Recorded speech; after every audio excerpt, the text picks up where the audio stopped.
Avast there, landlubbers, and welcome to Tinker Tailor's Solder Fry, here on the mighty Loading Ready Live Video Entertainment Network, and it's a beautiful talk like a pirate day, ain't it?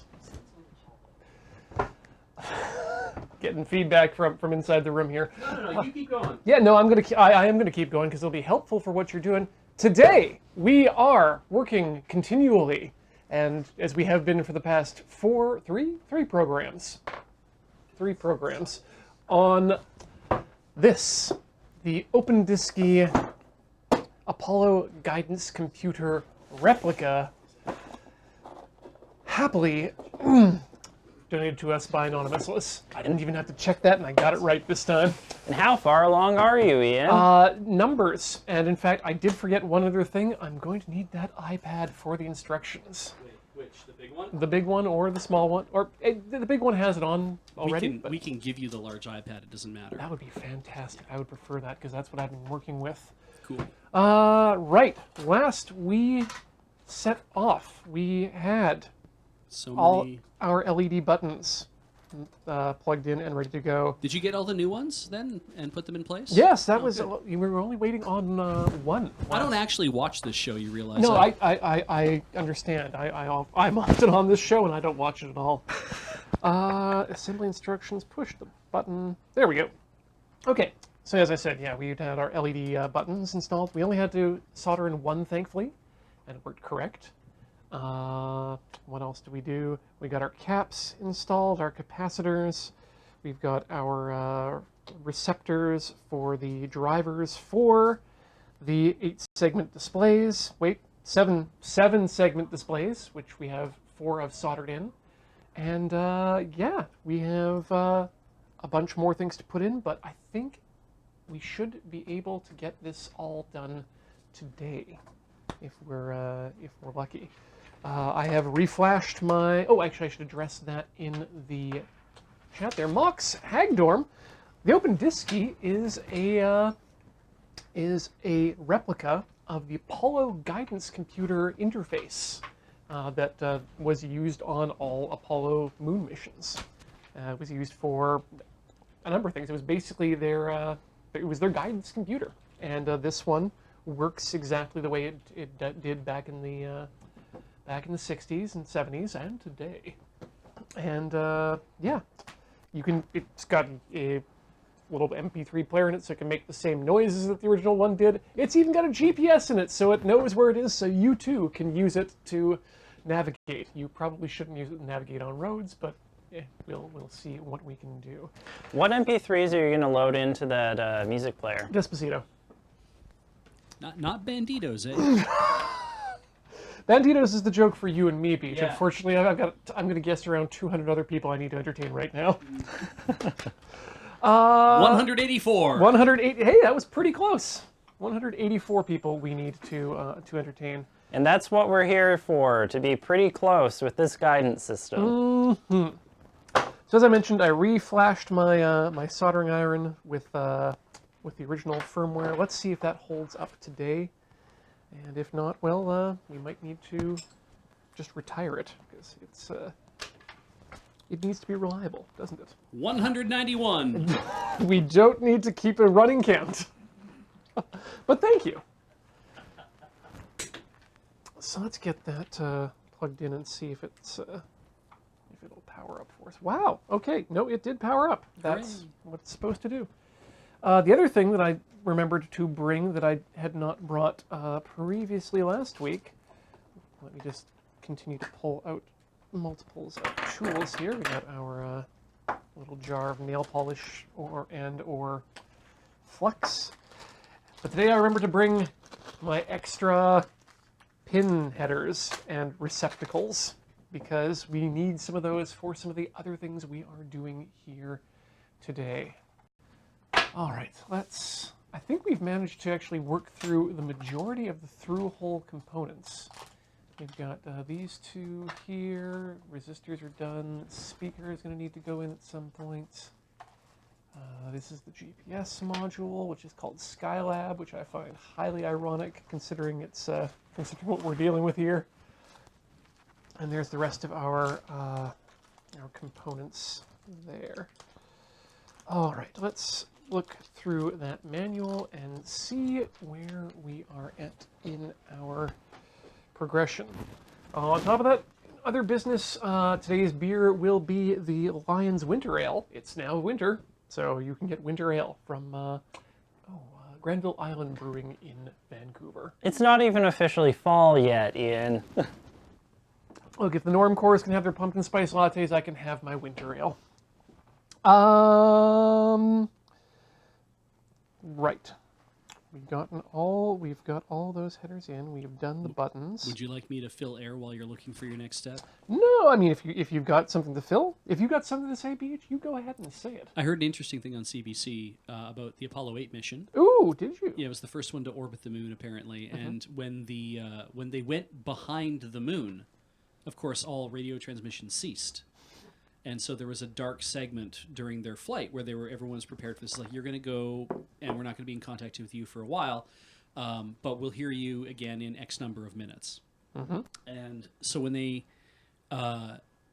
the time came for them to emerge from the dark side of the moon, they asked for Capcom asked, hello, come back, or like whatever, and there was nothing.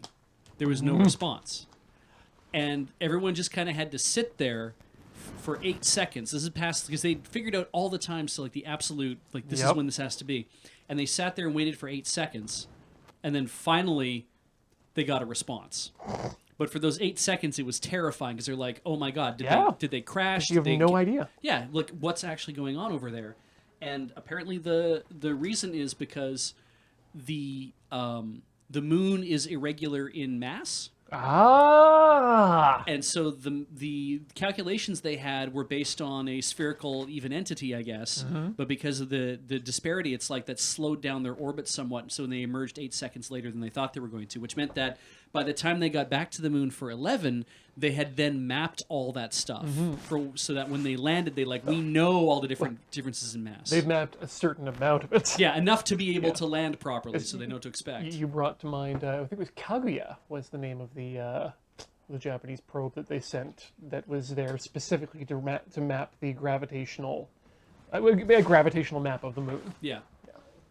That seems like a really rookie mistake to make, because the moon is tidally locked, which does imply that it has an irregular mass. But if you don't know what it is, right? If you have they've never been that close to the moon, I think, to measure it before. Fair. So this is the first time they're going around. They're like, well, it should be this, and then they come around and it's like, it was not. And they're like, oh, that's good. Oopsie. And then they came back down and said the moon was haunted. Yeah, and it has an inconsistent density, right? Like, it's like you don't know where the density differences are. They could have come out faster. Yeah. And then they would have not necessarily known where to point. Yeah, the moon's kind of flaky that way. And haunted. All right. So I need to solder some pins into this little guy here. This is apparently the... this is the line leveler. And it should have pins for the... soldering the male pins on the low side and high side.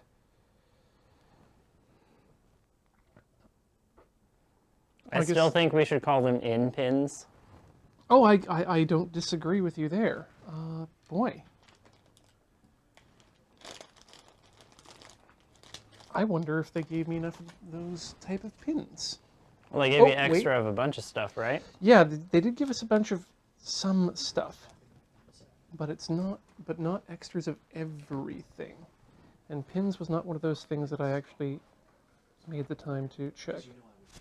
Okay. Good.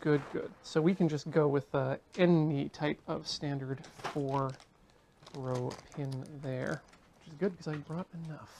It's a little loosey-goosey for something so standardized and regulated and all that, to be able to switch in stuff.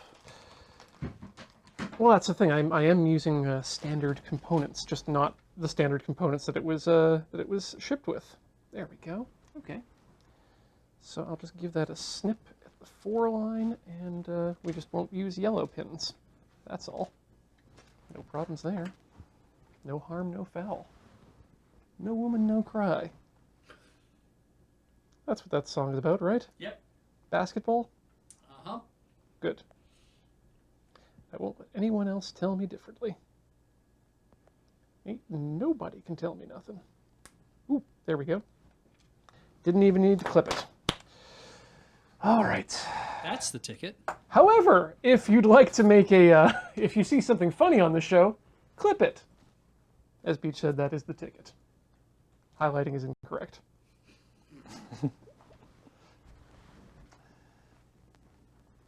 Let's just jam those through. Nice and tight there. We'll paint a little bit of flux on there. Actually, let's wait till we get that heated up. Boop. And we are going to, we'll find out how it's set to in a second when we get there. Right, I need to get some pin receptacles as well. So I was in this room last night with Ben, playing a wonderful AFK game. And I asked him a very important question that I wish to ask you. Oh, I'd be happy to answer if I can. If you got a dog, what would you name it? Beej is also allowed to answer this question. Because we have names for capybaras, and we have a couple names for birds, but I haven't come up with a dog name yet. Yes, we all have names for capybaras. And we all have names for birds. I suppose I should ask some questions here while I'm doing that. What kind of dog is it? Because I think that matters. Your favorite kind of dog. Oh. Your dream dog. Oh, so that would be a corgi, 100%. Like 100% corgi or like a mixed corgi? No, 100% corgi. Okay. And 100% of the corgi as well. Let's just to be fully clear here as to what I am completing at 100%. Boy, If you're thinking about it, Beej can also answer for his dream dog. I'm gonna go with Ramba Ral. Ramba Ral. Wow, damn, that's not bad. Yeah. Now, what is that reference to? Oh, that's a Gundam reference. Okay, there we are. Ramba is a good name for a dog, I think. If I was to keep a dog, you're saying my dream dog. And my dream dog is breed is a toss-up between a Great Pyrenees or a Siberian Husky. Oh, what about mixing the two? No. That would be cool if that could be possible. I just don't think I would get the result I wanted. Fair. Fair. If I could get a Siberian Husky the size of a Great Pyrenees, then yeah, I could see that. But I also, if I'm going to keep a Siberian Husky, I want to also keep a Siberian Tiger. So you're going to name one of them Siegfried and one of them Roy, I'm assuming. Well, one of them can be Boris. I'll name one of them Siegfried, and I'll name the other one Wang. This one is Roy, and this one is Garfunkel. Now, you mentioned... Oh, where did that go? Nowhere important. I can get it for you. Thank you. Now, you did mention other names for other types of animal. Oh, yes. You have to tell us what they are now. The capybara is going to be named Curly Brace. All right. Now, you're saying the capybara, not one of the capybaras? I mean, there could be more, but the first one's going to be named Curly Brace. Is it because if you look at the head of a capybara, like in profile, that the front snout kind of is like, could fit a curly brace onto it? Is that why? No, this is actually a name that was suggested by Corey. Okay. And I just, I didn't question it. I'm like, yeah, that is a perfect name for a pet. That is really good, actually. I like that. If I'm remembering correctly, that's the name of a character from Cave Story. It could be, but I think this precedes, I think our naming of capybaras precedes Cave Story. Okay. Oh yeah, which brace? Oh, good point. Depends on which way it's facing? I think we actually name, it's spelled out Curly Brace rather than just is a Curly Brace. No, but you're not going to call them open brace or closed brace. look, I do enough programming in JavaScript that I need to make sure that I don't have any unclosed brackets. Can you program Mm-hmm. in like when? Because people who speak right to left written languages, do you think they would prefer to program in a right to left written programming language? Yeah, I suppose that depends on how much verbiage you've actually got in the language itself. Oh, good. Like I might be in for a few frame drops. My apologies. It might happen. Just chill. I will deal with it if it happens. I'm just trying to think of the to be honest, or just commenting your code in Hebrew would be an interesting exercise. Is Hebrew right to left? I think it is. Huh. If it isn't, I'm feeling very wrong. It is. Whew. Yeah. Thank goodness. I think we're fine. Yeah, I think we're fine. Thank goodness I don't have to put myself in the Black Sea.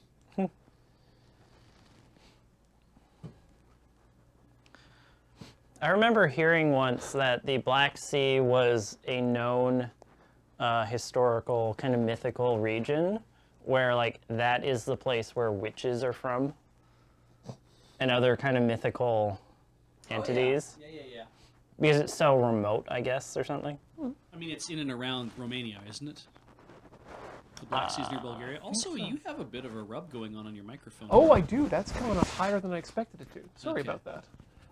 Kerbalized. No, I do not program for full time as a job. I do a bit of coding as part of my job, but it's not full time. When you talk and fiddle with your mic at the same time, Isn't it great?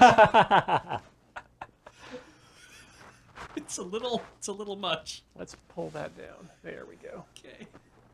Sorry, I just. Don't you know him well enough to know that he enjoys being a little much? It's. Oh, I'm not extra. No, you're not extra at all. That's the thing. You're exactly what you are. Yeah, Like, I am a bill of material. I am a bill of materials. yes. But maybe I am the manifest, and I am the packing slip. Is that your, like, names for your superhero team? no, that's the name. That's the name for my. Oh God, Gozer. Yeah, for my my Gozer name. Are you the manifest? I am the bomb. I swear you were going to say stand, but I guess not. God, actually, that if we were to make a Ghostbusters parody, I think that's actually a good scene to reference in that way. Yeah. We need to find the bomb. He's gonna explode? No, he's just gonna tell us what he has. It's still rubbing a bit. Is it? I don't know why. I can.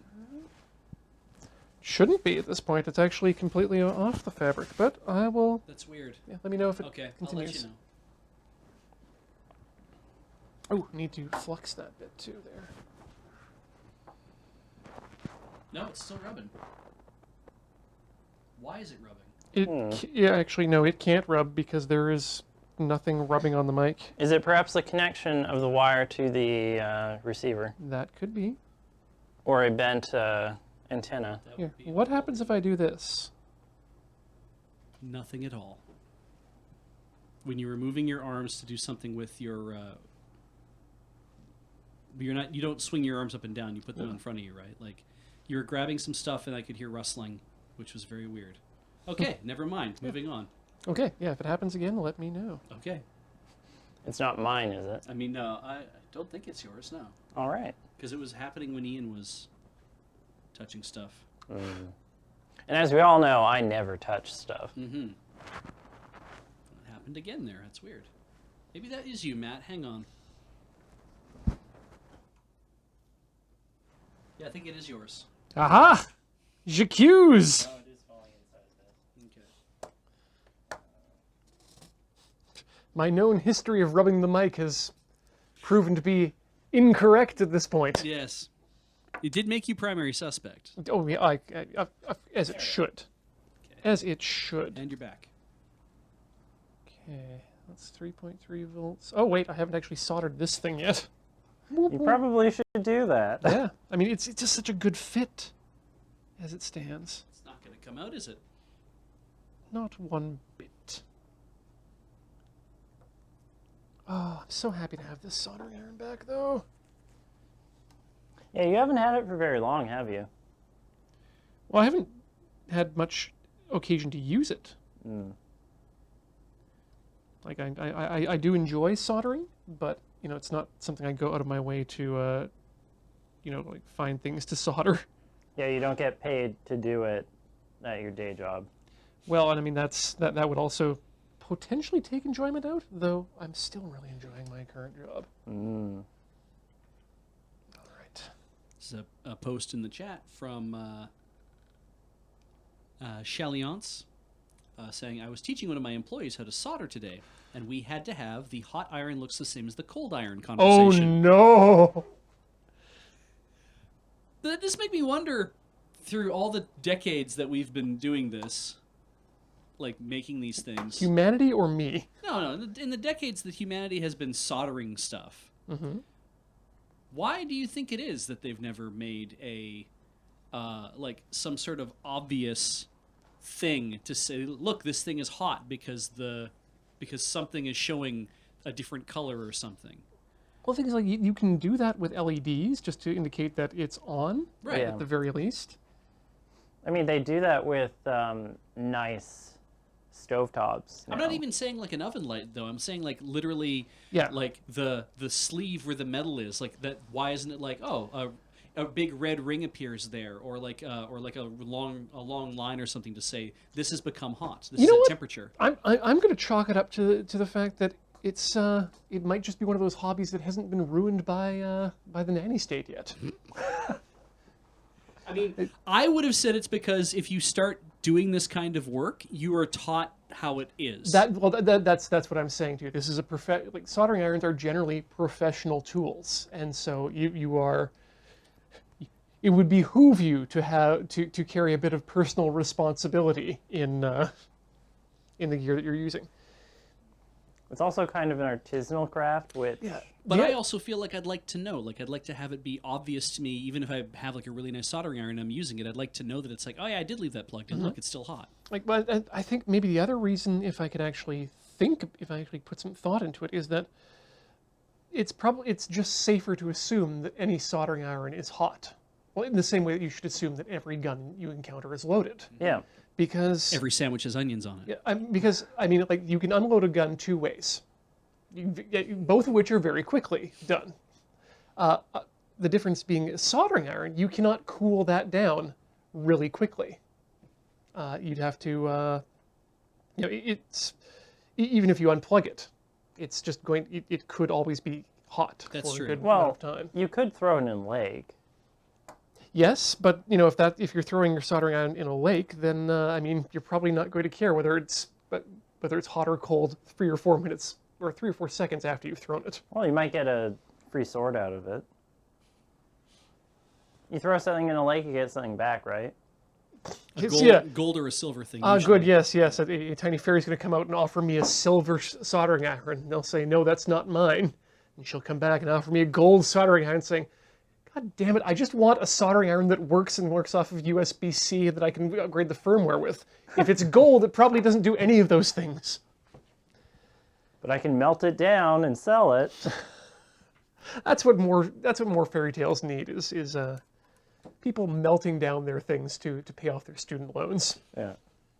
That's what Rumpelstiltskin was about, right? Yeah. Okay.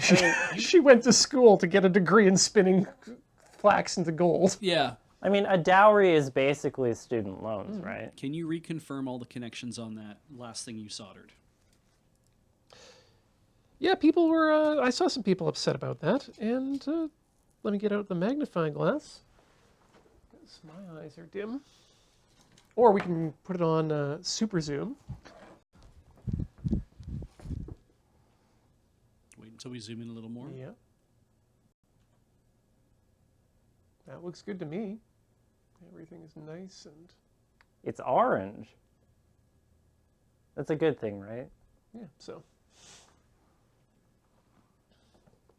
I'm gonna double check this with my own eyes closer, but this, yeah, good connection, good flow.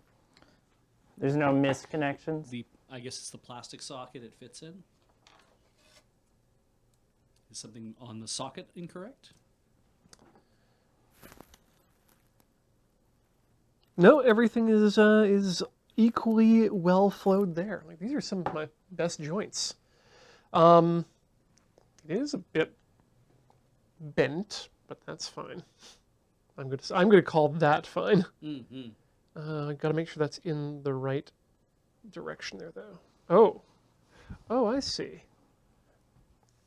That is a slight. You know what? The bend is a slight problem. Uh-oh. Let me show you why. Okay, let's get in on that. Silent Optimist. Yep, you clearly saw that before, and that's a good. Yeah, see there? Ah, It's not going into the holes on one side. But you need it to do that. Yes. Yes, I do. Ian. Womp womp. Take away all my pearl points.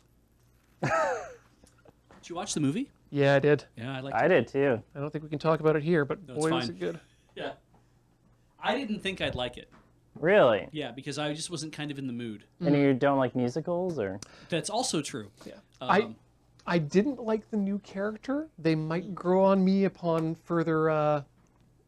We're not going to get any more of this character. No, We're going to no, get lots of fan art. no. The show is over. There's going to be a shit ton of cosplay. The show has very clearly made it clear that it is over. But boy, that whole thing, what a stinging critique of the animation industry as a whole. Oh, yeah, it was a lot of fun.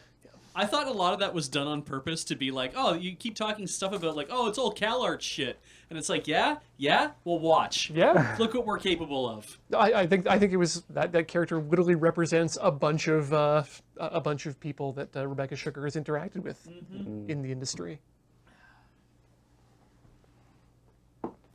For those of you who are watching who've seen, I hope you agree. If not, just watch Steven Universe. It's very good. Maybe if you don't have the time, skip the first 30 episodes. Never If you really, really need to get hooked on it before you go back. never skip anything. Start at the beginning. I'm actually coming around on my Gundam recommendations too, actually. Start with the series. I mean, like, I was day one a fan of the series. All and right, I so watched apparently they're everything. making another season. They are? Which is fine, because I'll watch it. I don't see why, but Huh. it was so nice to have a conclusion, but here we are, so More Stephen and Connie and Pearl. that's fine. Whatever. Yeah. I'll watch more She-Ra if they make it. I'll definitely watch more DuckTales. DuckTales has been very good. Ooh, that I need to. Yes, Do some yes, watching. you do. I Yes, know, you do. I Please know. do. It'd be lovely to talk about it with you. I understand where they could go with another season, because there are 3 characters that the finale of the show and the movie itself don't really feature very much of. Yeah. You know what we need more of? More information. That need- was the one thing I wanted more of. What the fuck is up with Onion? Oh, I need more information about Onion. sorry. I thought you were gonna like shift gears, saying like, you know what we need more of? You know what we need? Something. You know we need something of. We need another reboot of Battlestar Galactica. Funny you should say that, Beach. How about that, right? Yeah. Because, it needs to be more modern and edgy, I guess. Does it really? That's what they were saying. I don't think people are in the mood for edgy, just saying. No. Oh, wow. I've got a lot of things to solder in here that they didn't give me sockets for. Maybe they can remake the one that was in like the 80s. The one that everyone thought like sucked ass. The second part of the one that happened in the 80s. Yeah. Yeah, when they're on Earth. Yeah, that's what they should do. That would be great. Everyone would love that. Because I don't actually give a shit about Battlestar Galactica, and I don't really know any of the characters or any of the story or the plot points. All I know is there's a chick named Starbuck who previously was a dude in the original series, but it's fine because it doesn't matter. And then there's like a guy who runs stuff, and his name is Edward James Olmos. And there's a woman who runs stuff, and her name is I don't know the name of the woman who runs the stuff, but she's the president, which is like, and they come into conflict. And then there are Cylons, and everyone flies around in Vic Vipers. Yeah, Do I have any of this right? pretty much. Fine. Close enough. Yeah, you actually no, you actually got the majority of it right to make a good joke there. Oh, cool. Wasn't the woman's name Janeway? No, it wasn't her. Yeah. No. Who is? That really was a thing I should have done in Derek's voice. Holy shit, that have really made that. I read Keeb 42's thing. Battlestar Galactica 1980 was the best. They had flying motorbikes. I didn't read flying motorbikes. I read they had flying mustaches. Oh. So I want the new ships to just be big flying Mustaches? mustaches. Yeah. Space hair. Oh, good. So we're remaking Turn A Gundam. Yeah. Perfect. I'm in. 249. Hey, got there. Eee. Boy. Who's a good boy? Yeah, Nigoki makes a good point. The thing where the guy is in charge of the armed forces and the woman is the looking after the citizens is Macross 7. I knew it seemed familiar. You'd have to have the married first though, That's right. and throwing babies around, I hope they wouldn't. and knife fight courtship. Yeah. God, I would love to see Edward James Olmos and whoever played Laura Rosalind having a knife fight in a forest out of nowhere. No other context. That's just the show. Yep. They didn't do any flashbacks in Macross 7 for the two of them, did they? No, they just kind of expected you to know who they were, Yeah. which was kind of cool. I didn't read media as being the civilian politician type for some reason. No, nor did I. No. No, actually, and to that end, I didn't expect Max to be the hawkish war man. Mm. He always seemed to me to be like, yes, I'm a hotshot pilot, but I'm not violent. Thank you, Mercano. Mary McDonnell. That's who plays Laura Rosalind. Ah, thank you.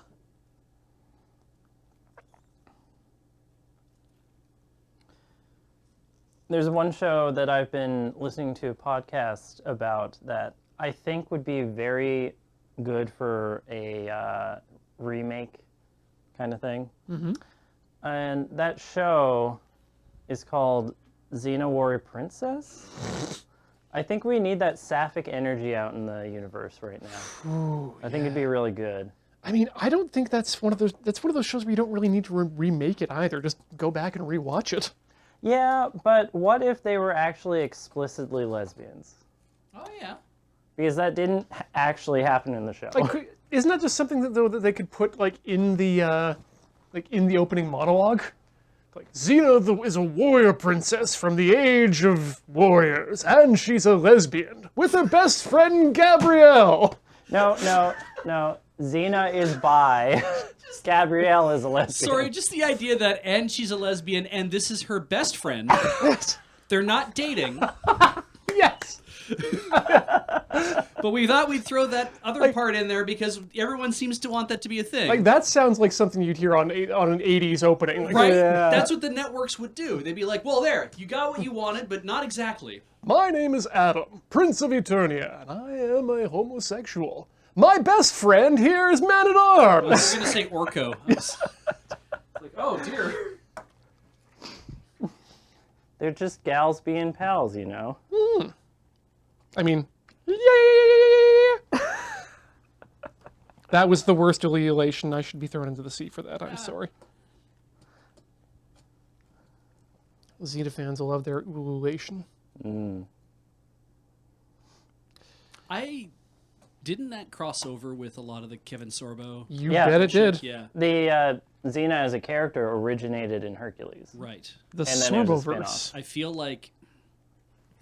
like if you did make a Xena remake, you'd have to somehow involve it would have to involve Sorbo in some way. Nope. Yeah. I don't think so. No one has the feelings towards Hercules that they do towards Xena. No, Yeah. I get that, but I'm like, I feel like there would that by corporate necessity, Oh, okay. not by the story needs it, but by corporate necessity, that would be made a thing, and it'd be like, yeah, that would be not great. I'm not sure if, like, Hollywood people even care that much about Kevin Sorbo at this point. I think actually they're probably actually more more mercenary than that, and they would skip the Kevin Sorboing just because of the lack of a profitability. In the same way that we didn't hear, there's going to be three new Star Wars movies by Benioff and Weiss, and also there's going to be an Ewok movie because we have to have Ewoks. Yes. So we made that. We're going to have their own movie. Actually, can we address something that's been bothering me for a while? Yes. Okay, so it's He-Man, Yeah. but it's She-Ra. Right. But it's He-Man, Yeah. and then it's She-Ra. Yeah. That doesn't seem correct. Well- Because He-Man, but She-Woman. But it's because he has the power of Grayskull, in it. She has the honor of Grayskull. And then she carries the power of a god.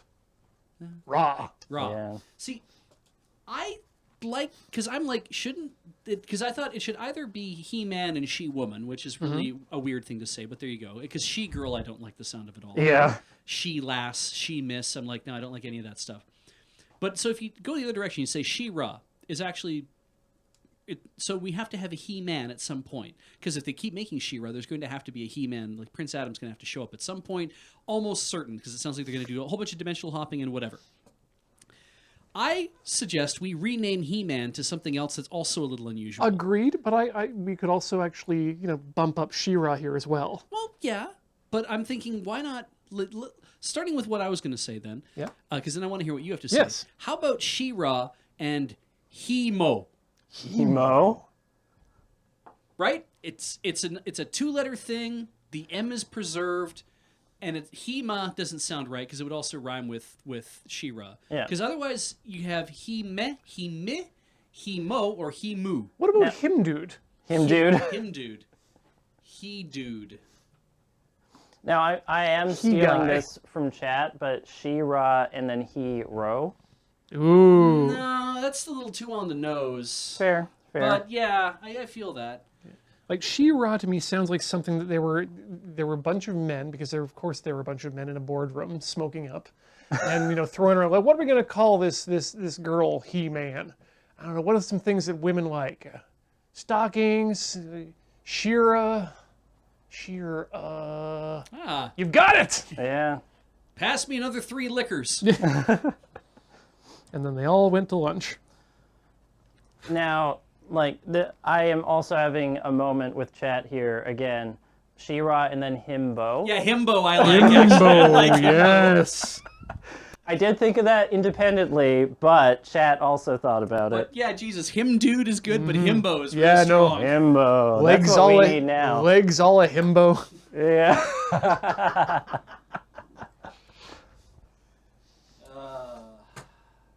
Oh, right. That's another. So, okay, we've got this little guy for the buck converter, or the IMU. Yeah, that goes in there. Perfect. That's one piece installed. And then the MC2. Oh, the second Marvel Universe.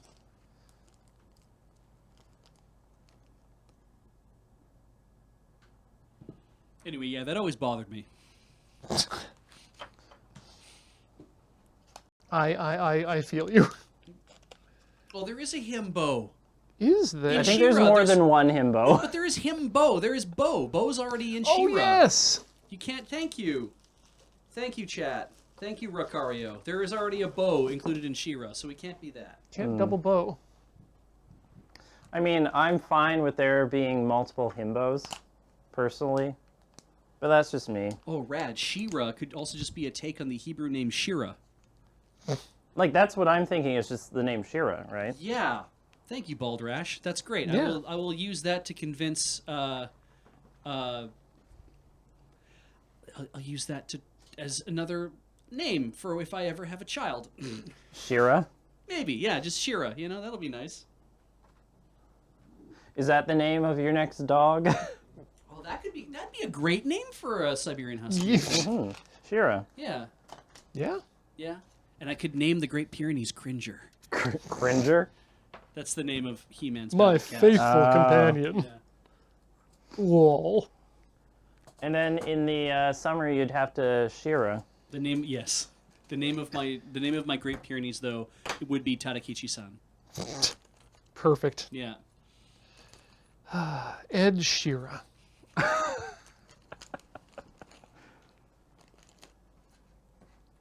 Yeah. Ed Sheeran should get together and marry Adora. Just so he can be Ed Sheeran. Right. We are now moving on to, I'm going to have, so Skylab will go in as it should normally, but unfortunately, I don't like the sound of that, unfortunately. well, hold on a second. How do we get the GPS in there then?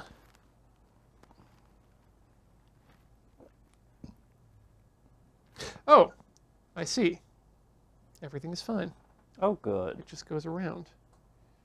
We solder that in later, I guess.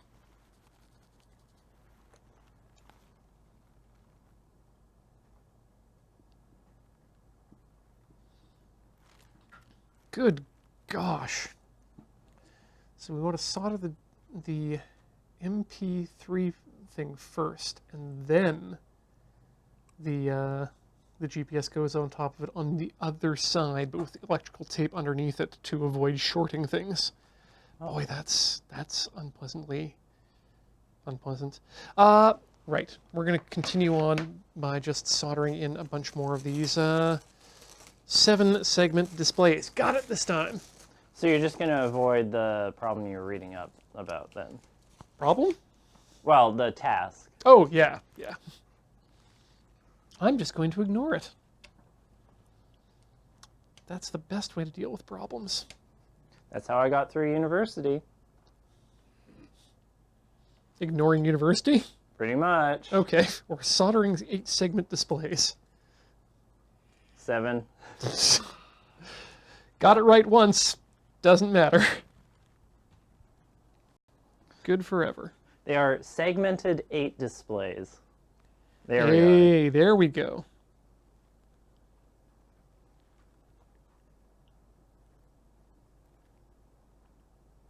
All right, get that board nice and sticky.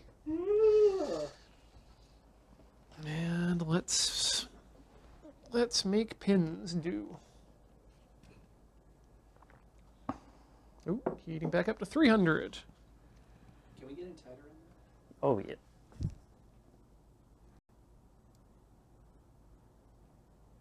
There we go.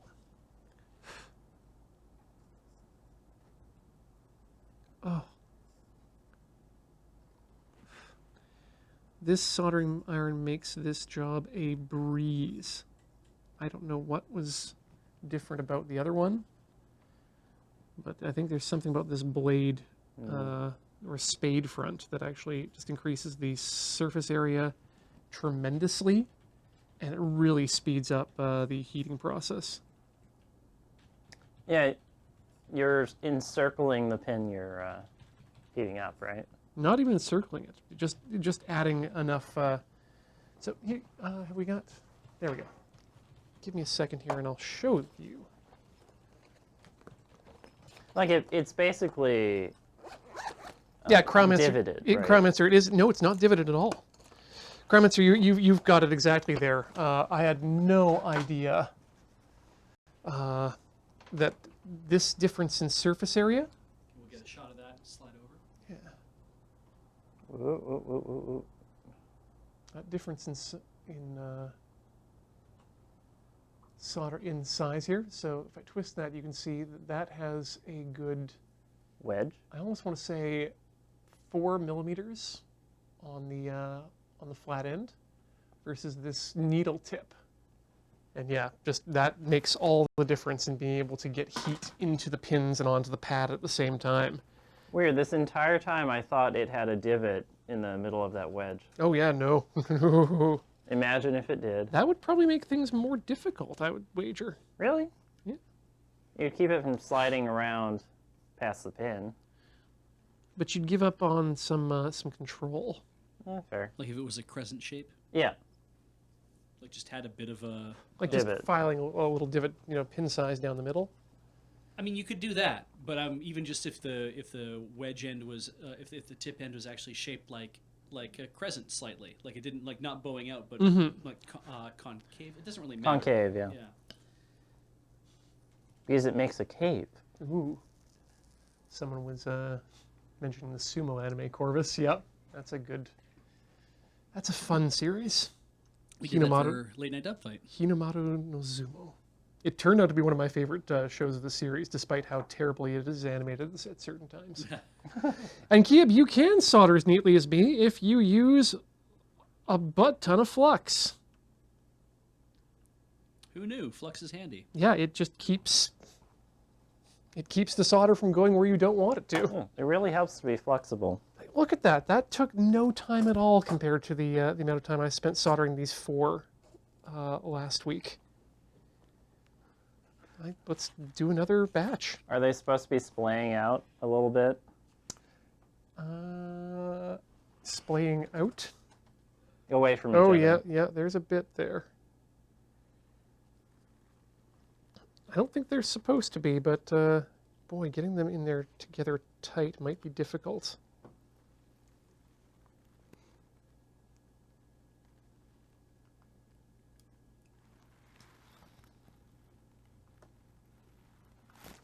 You know what, I just want to make sure before I do anything else that I haven't actually goozled myself in terms of these.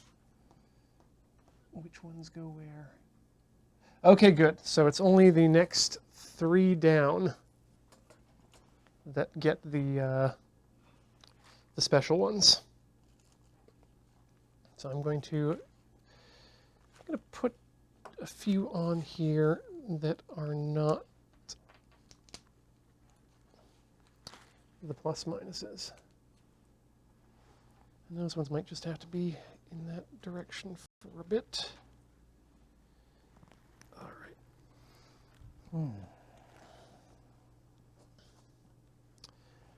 Let's see here. What can I put this on that might be easier to do? What you looking Describe for? to me what you would like ideally. This, actually. Just Job something done. to get it up off the surface. That, you know what? Actually, it doesn't even need to be off the surface. It can just be on the table. But I think I like that here. Okay. Got to paint on some flux.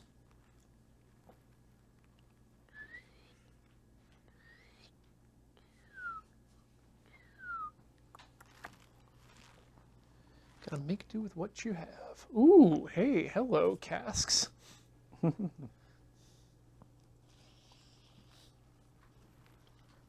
the love of God.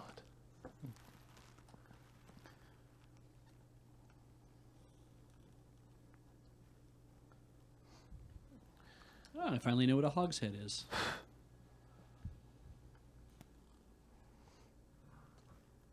There's also a buttload. Mm-hmm.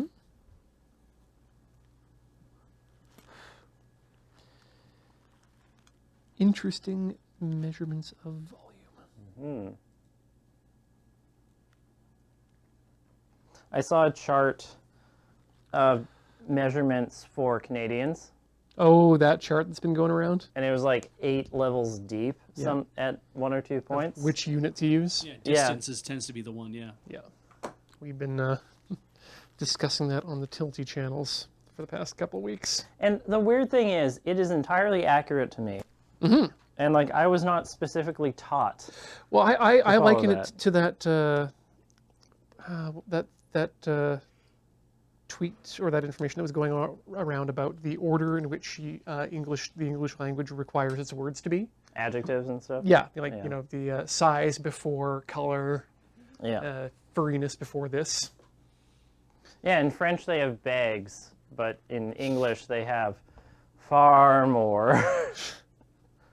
I do think that speed is funny because it's like speed, metric, and it's like yes, unless are you of a certain age Yep. and you want to give somebody a speed and you don't give a shit about what they think about stuff. Yeah, are you talking about speed in terms of a vehicle? Well, then it's going to be in miles an hour. Yep. Unless you're actually talking about driving in a direction or a highway, in which case it's in kilometers. Yeah. It's the damnedest thing. Like, it's like at a certain age, it's like, oh, well, you know, just like get that up to about 40 or 60 or something like that. And my parents, coming from an older generation that had to do the swap, every so often that would come out, that it's like miles per hour would come out, especially my grandparents, that would come out every so often. But as they got older and as it became like kilometers an hour became the way you did something, they slowly abandoned that. But every so often, you'd hear a reference to miles per hour. Mm-hmm. So, when you say clicks, what do you mean? I mean either the distance or the speed. No, which unit do you mean? Oh, kilometers an hour. Right. Yeah. Yes. Because in Canada, we follow the idea of kilometers. But the whole thing of like, yeah, how fast are we going? I've been doing about 120 clicks. How far away did you have to go to get there? I went about 300 clicks. Yep. Yeah. And I know for my generation, we never talked about it that way. Like, we just flat out don't. Well, your generation didn't have nearly the attachment to vehicles that A, the generation before mine did, and then B, I think our generation was probably the last one to have a real widespread attachment to vehicles. Like, there are still car people out there today. Yeah, definitely. Well, and also, you are forgetting the idea of traveling by time. Oh, no, that's... Which I think is usually what people my age do. Oh, it was 20 minutes away. Dale screwed me up hard on Dice Friends because he was like, you're about 50 or 60 feet up. And I'm like, okay, that's... And I started trying to do the math in my head to be like, how many meters is that? Because then how many 9.8 meters per second squared am I going to have to calculate in? And he's like... And I was like, it's going to be like, wait, 8 seconds? 6 seconds. And I'm trying to do the math, and he's like, oh, that's about 10 or 12 meters up. Oh! Okay, so 2 seconds, 3 seconds. I have no time. Yeah. Like, a 1 meter grid is excellent, I think, if you're trying to, like, think of, like, in terms of DMing. This is brought up, Spiffin brings this up, and I'm like, you can DM in meters, because a meter, being about 3 imperial feet, is a rough, like, if you stood in a single square meter, it's like, I can be standing in a single square meter with a bunch of gear on, and feel comfortably separated from the people who are around me. And if I'm fighting in close quarter spaces, if I am that close to another person, like to an enemy, we're probably gonna, if we're doing close quarters combat, we're gonna be about that close to each other. Well, that was another tweet that's been going around recently. Was the guy who just laid out a 5x5 foot square box out of plywood, or not plywood, 2x4s on the ground, and like stood it in a fighting stance to show you what a 5x5 square standard D&D square looks like. Yeah. And it actually makes a lot more sense to me, the 5x5, because that gives you range to swing your weapon. Yeah. Like if you swing a broadsword on a 5x5, you're crossing the edge of that. Yeah. Yeah. Okay, but let's put a wrinkle in this because I love chaos. Let's move away from squares and go into hexagons. What are your opinions on those? As a geometric shape, I am a fan. But for like graphing out games. Oh, I think hexagons are great for games. Yeah. Because it gives you multiple ways of moving about that aren't just particular to, well, I can go forward and backwards or left and right. Like, I can chessboard this shit. Yeah, it means people don't cheat on diagonal movement. Yeah. I remember it being a big change for the Civilization series when they went. Civilization. And also went 1 unit per tile.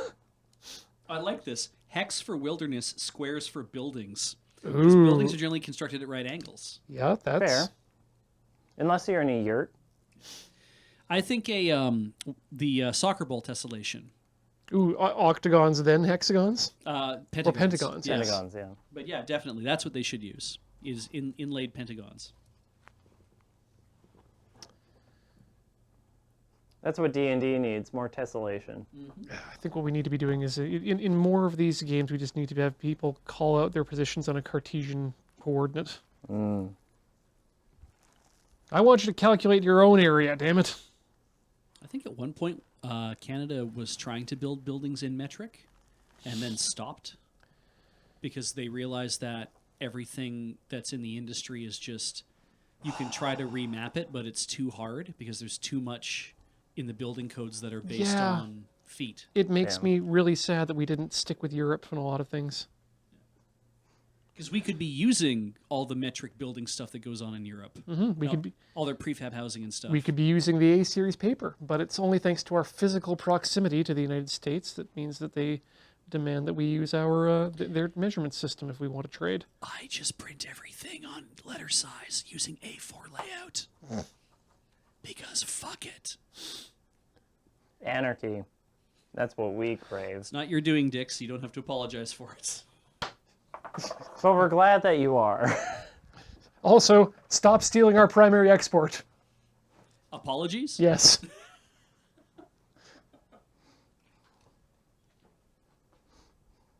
I thought you were making a joke about softwood lumber. Wow. That's a joke that's relevant no matter how far you go back in Canadian history. In British Columbian history. No, Very sensitive to that here, aren't they?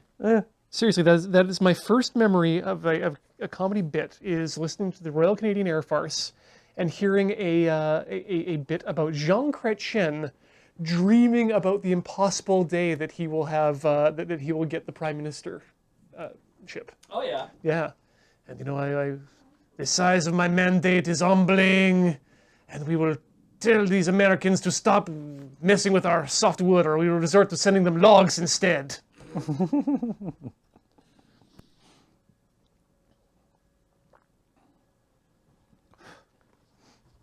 I think that is one of the first political things that I was ever aware of was British Columbian Softwood. softwood lumber disputes.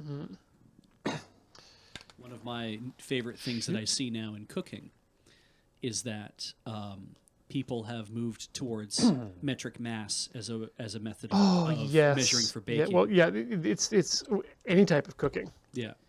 Just not just metric, but mass is the important part. Yeah, and an understanding that's like it's not about volume, it is about mass, and being like, we can be incredibly precise if we just start using a metric measurement for that. And it's like, this is actually really cool that, like, I can be watching Bon Appetit, and they can be doing measurements in grams because it's like, this is a great way to just nail down how many grams do you need? I need 15 grams of this. Okay, cool. Well, what is that in a tablespoon? Who the fuck cares? It doesn't matter. It's 15 grams. So I do like that we're seeing kind of the inroads there, and I'm like, yeah, I think there's a lot of like pushing and movement there, I think. Also, I also think that places that still use an imperial system, which is largely the United States now, I guess, wouldn't probably enjoy metric speed, because you can say I was doing 100, and therefore you're not breaking the law, but Yeah. you were doing 100. Then I came to your country and saw the sign 120. Yeah, that you get one. Yeah, remember that guy, Ian? No, I don't think I do. Who was that again? He had that comic on Just for Laughs. He had the whole bit about driving across the border, how he loved coming here. I thought you saw the same one I did. Damn it, I'm sorry. I feel like I might have, but Yeah. memory ain't what it used to be.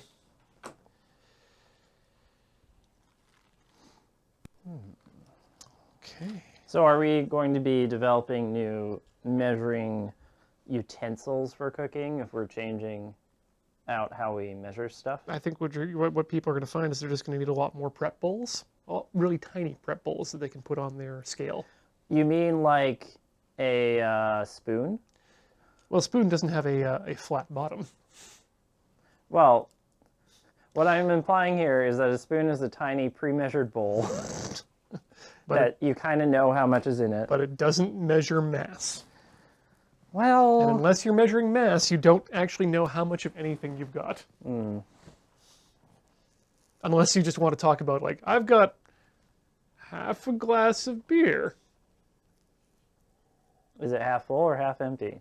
Well, now I'm a pessimist. So that should tell you something. Oh, now I've lost track. Oh yeah, shot glasses. That's a good idea. Oh yeah. If you need small bowls. Well, you know what? Actually, do you know what I currently use for my shot glass at home? I was going to say a pint glass. Yes, one shot. Clang. 2 shots of vodka. No, it's I want to say 100 milliliter beaker. Oh, cool. Yeah, because that lets me know exactly how much I'm actually getting. I mean, actually, yeah, scientific tools usually are fairly accurate for a reason. Well, even they will probably prefer to use mass than volume, because volume is hard to measure because you're using your eyeballs, and your eyeballs are bad. Can't trust them. No.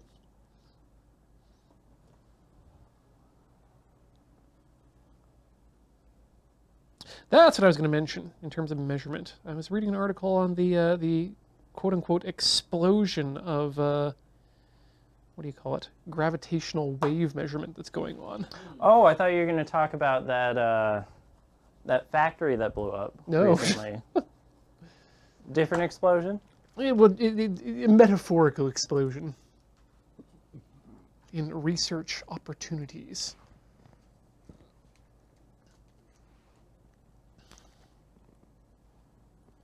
But yeah, they were picking. Why? Yeah, why are they doing that? Why are they doing it? It's one of the frontiers of physics right now, and there is exciting discoveries to be made. So people are clamoring, trying to make a name for themselves there. But additionally, they were saying that they've managed to find so many mergers of black holes and neutron stars that they're getting to the point where it's now becoming less exciting and more mundane. But it means that rather than being excited by seeing, these massive things coming together, now we're starting to see so many of them that we can actually start doing the real research of just mapping them out and looking at populations of mergers rather than just individual ones. The geography of black holes. I guess it means then you can be like, well, we have an experiment in mind. We'll wait for the next merger of black holes because we'll be able to detect one. Yeah, or moreover, you can say, well, okay, now we've got a reasonable enough sample size that we can say that yes, there should be this many black holes in the universe, or we have a better idea of how many there are. Yeah. We can we can say, oh yes, this was an average size one. This is not one. There are these many happening all the time, and that means we can start looking at the outliers and say, oh, is this something special? Is this something that's or just something we haven't noticed yet? You can't really tell what a wacky one is until you've seen the standard distribution, right? Though it's true. They also were able to confirm some more parts of relativity based on the idea that a merger of I think it was 2 black holes, they detected it via gravitational wave, and then 1.6 seconds later they detected it via gamma ray burst. It's like, oh yeah, no, that makes sense, because the events that would cause those 2 sets of Phenomenal. evidence Yeah. happen at different times in the collapsing process, which was really cool. But the one thing they haven't noticed yet, and they're looking forward to, but the chances of it happening are slim, just because of everything needs to be in proper alignment, is gravitational lensing of gravitational waves. Oh yeah, you'd need a particularly lined up Exactly. vantage point. But it's theoretically possible, and now we're just waiting to see it happen. Okay. I may have made a small mistake, but it is okay. What did you do? Nothing really bad. So see if you can focus up right here. Okay. And I'll show you what I've done. So let me grab a pointing. Yeah, that'll work. So you see here and here are 2 holes that have been somewhat filled by solder spatter. Oh, but you don't have the thing in there yet. Yep. Ian. That's okay. We'll be able to get those in there pretty easily, I'm sure. Just give me one quick second here. And I think we'll wait until 7 or 6:30 to do our first break, just so everyone's on the same page. Okay. Need to watch these pins and be very careful.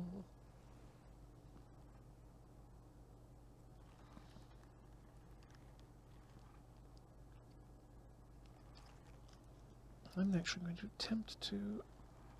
Nope, I'm not going to do that at all.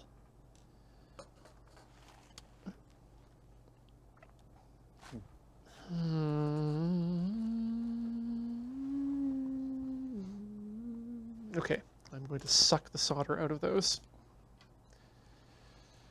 We've come to the sucking part of the show. Yep. Got to get there at some point. Thankfully, though, this should be a fairly quick one, because we're not actually desoldering anything, it's just clearing the area. There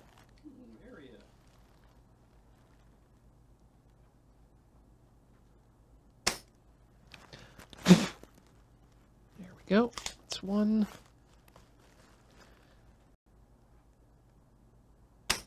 There's two.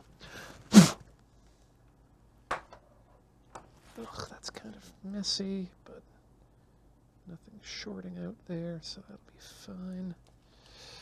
Okay, let's get it in there, and let's get another 8 segment in place. Sadly, there's no way to test these, but because of without hooking them up to a driver system. But hopefully, there won't be any need to. You know, that's the kind of talk that gets me in trouble, though.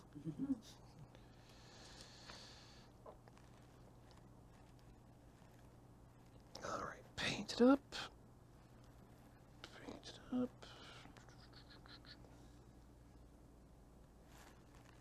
I want these to look very good-ish.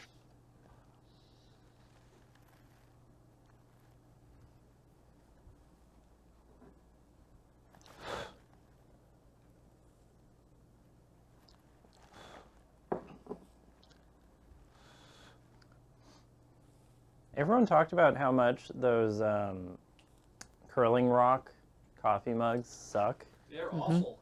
but I drink out of them all the time. Everyone has their favorite drinking vessel here. I like my gigantic mug That's a pint, sir. that I gave to Graham apparently in a Loading Ready Live bit. Yeah, that was my gift to him for the last Garage Millennium. Mm.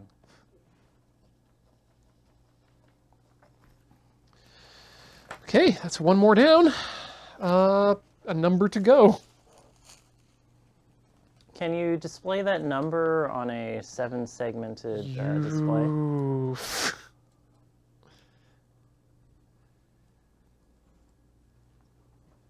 Oh, I'm going to enjoy peeling the plastic off the top of these two. Get in there. Become aligned, pins.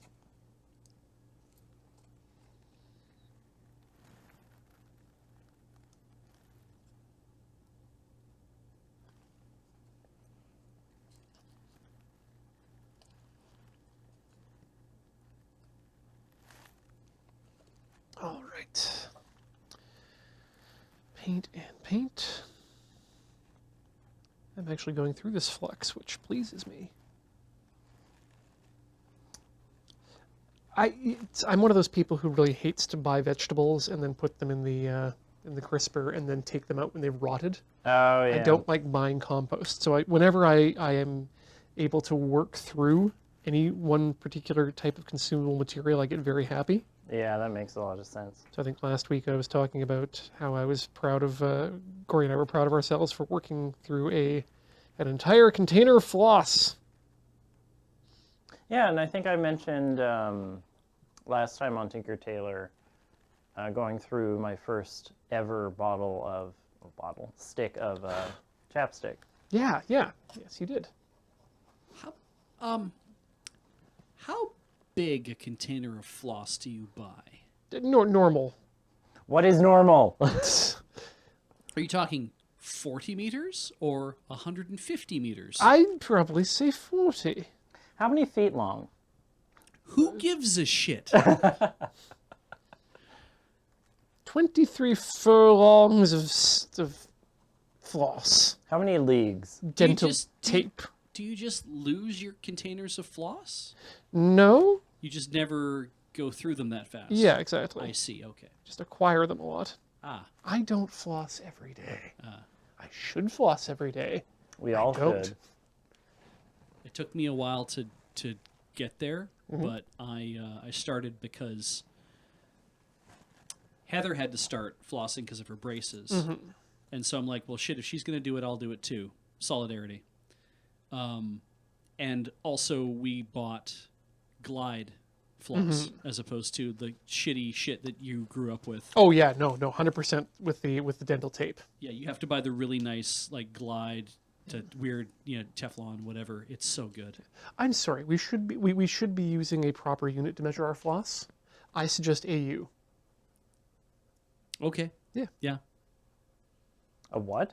Astronomical unit. Yeah. Oh. Distance from here to the sun. I'm like, gold? What? Ooh. That's some expensive floss. I find that I can only floss with the dental picks. Or Yeah, that's fine. like those ones, not the picks, but the ones that are like The ones that- preloaded ones. The ones that look like swords. the ones that look like a U and then they have the floss. Yeah, in between. plackers or whatever you want to call them. Yeah. Yeah. Placards. Yeah, they're preloaded bits of floss. Yeah, It's like a floss and toothpick in one. that's fine. Hey, if it gets you to floss, so much Yeah. the better. Yeah. Just stimulate those gums is the important thing. It's important to stimulate your mouth to keep it healthy. I mean, that's what promotes the gum growth. That's what's actually important. He said, It worked too. I went in for a dental checkup one time after doing it for about a year, and they're like, "Oh wow, your gums are coming back." I'm like, "Oh, thank Christ." Like, Oh, yeah. Not a lot. And I'm like, "Oh, but way better than they have been."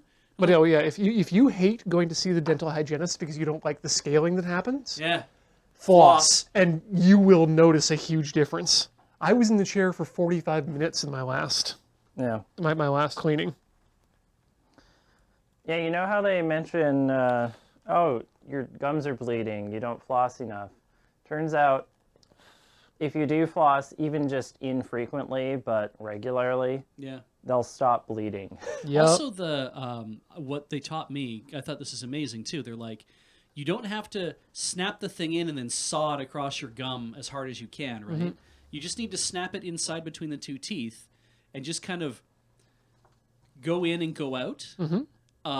And I've since adopted that to be like, I go in and I just kind of pull up one side of the tooth, and before snapping it out, I then go back and go up the other side of the tooth, and Which then I is pull it out. the correct way to do it. Yeah, just like kind of drag on both sides, and you'll probably get everything out. Like, if I think- if you got like something stuck in there, then you might have to pull it forward out. But yeah, When I was reading the research on it, they were saying that all you need to do is just touch the top. Like it's just making that contact is what tells your your gums to say, oh yeah, I should keep growing. yeah, I'm being disturbed into actually doing more. Yeah. It's like poking a flower. Yeah, you're not trying to hack at your gum, but Yeah. but you do want to touch that gum. With washed hands. Oh yeah, hell yeah. Let me tell you this: after today's soldering, I'm definitely gonna be washing my hands before I'm flossing my teeth. God damn it! I did 2 more holes, 3 more holes. Oh, I know what I'm doing here. You're soldering? I'm dragging solder back into those holes. Ah. My technique is off. If I go up, then that won't happen. Your technique is off. That's why you didn't get to the finals. Well, in 32 years, maybe I can win a Pokemon tournament. I like how people are saying that about Ash. Like, yes, it took him 22 years, but this 10-year-old has won the tournament. Yeah. I'm happy that people are talking about it like it's an actual sports event and not just some made-up thing spoiler. Yeah. I just like the part where they say, "Oh, a 10-year-old with 22 years of work experience, what every company's looking for." Yep. I was just going to mention that too, yeah. With pythons, even. No, they're called Ekans.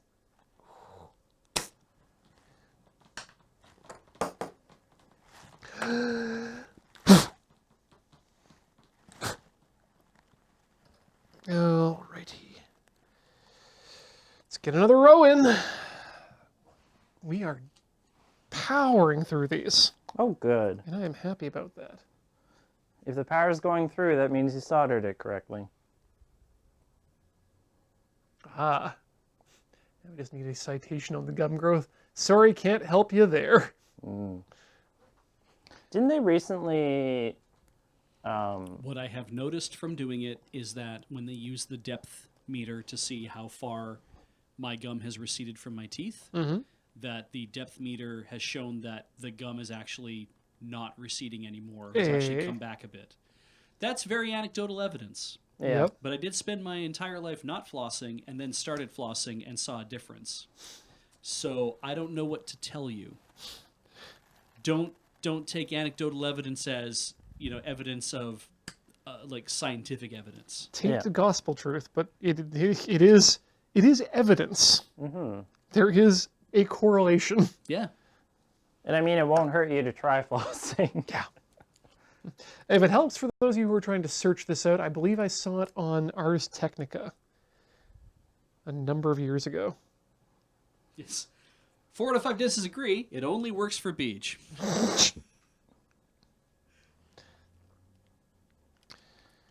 The most exciting tooth research I ever saw, though, was something that was coming out of the University of Edmonton. And that was using ultrasonics to promote tooth regrowth. Oh, yeah. And I'm like, why was it the University of Edmonton or University of Alberta? And then I realized we're a hockey city. Oh.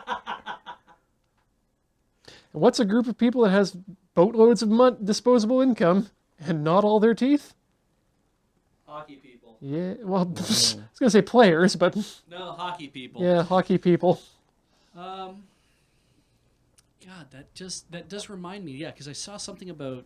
There's a Alzheimer's medication that they've found can also promote tooth regeneration. Interesting. Yeah, which I thought was very, very interesting, and I'm not sure how it has to do with anything. Yeah. Or maybe it was the reverse. Christ, that'd be interesting. Wonder if the American Dental Association is trying to keep all this tooth regrowth technology under wraps to Don't don't do that. Don't invite those people into our channel. the American Dental Association? No, the people who would believe that stuff. Okay, well, I'm also not inviting the American Dental Association, so Yeah, we have a Canadian one. it's true. And we have Trident. There's definitely a I was talking with my dentist and they're definitely all about if we can do anything to make your teeth stronger or better or whatever, we'd prefer that because frankly the less pain you have, they're doctors after a fashion, right? It's like we want you to not experience pain and we want everyone to be able to do this for a good long time. We don't want to yank everyone's teeth out and give them prosthetics. That would be the simplest thing to do and still make a shit ton of money from that because people are still making more people. There's always going to be a market to touch your teeth. Yeah. Except for those teenagers who have been protesting on the lawn of the legislature recently. Oh yeah. Did you hear about the No Child Pledge? No, I didn't. This is something that's going on across Canada. Is high school students are pledging not to have children until politicians do something about climate change. Oh, that's interesting. Yeah, That is an interesting leverage. That's point. not part of the global climate strike. That's just No, people it's- deciding they want. yeah, it's a separate thing. Yeah. But it's like the idea of like, well, I mean, we can't responsibly bring a person into the world until it's fixed, and you're not fixing it, so Yeah. no more babies.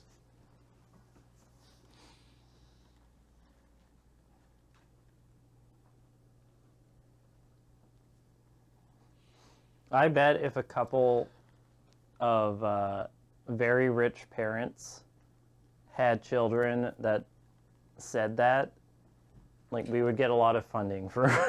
But I want my grandchildren. Yeah, well, you got to pay for their future. No, I'm going to harvest your semen while you sleep and make my own grandchildren. I've That's distressing, Beach. Isn't it? It's very distressing. I've seen that, Dojinshi.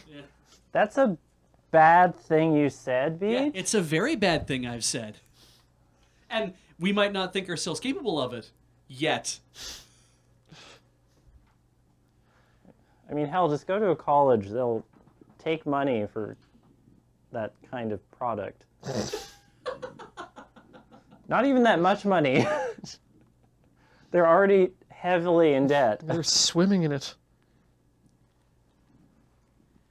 Like, whenever I think that something like oh, that might go too far, and I'm like, there's a fucking PayPal billionaire out there who is reported to have done blood transfusions with the blood of teenagers because he believes it will make him stronger. Yep. And I'm like, that's somebody who has the money to guarantee his own supply Of teenage blood. Yes. So if that's even remotely true, then any of the other shit I just said could also be remotely true.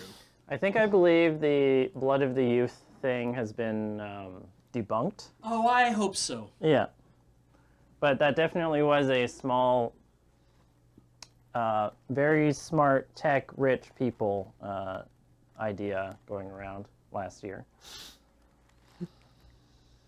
Very Silicon Valley. Yeah, have cats instead. Please do that. Or dogs. Wait. Oh, as a child analog, not as something to transfuse blood from. Yes, Yeah. exactly. Have fur babies. If I've transfused this panther blood into me, I'll become stronger. And if I eat its heart, I'll gain its courage. And if I eat chilled monkey brains, then I'm just a racist stereotype from a 1980s movie.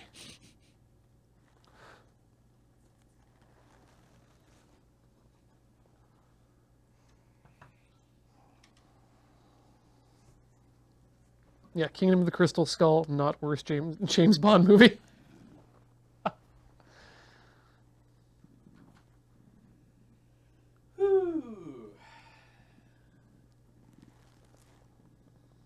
James Bond.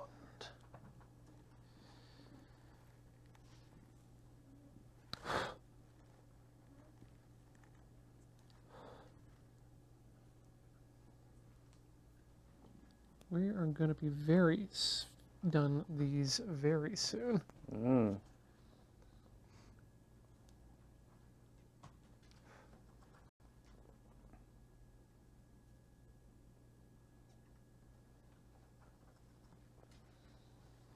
But speaking of blood transfusions, I remember reading somewhere that blood is less expensive than printer ink. Oh yeah, that's definitely true. Yeah.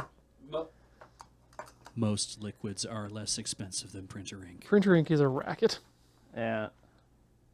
Ooh, although I heard a new good one. Go on. So, HP recently put together Makers of the famous sauce. Yes. Yes, makers of the famous HP sauce, which you can subscribe to in cartridge form.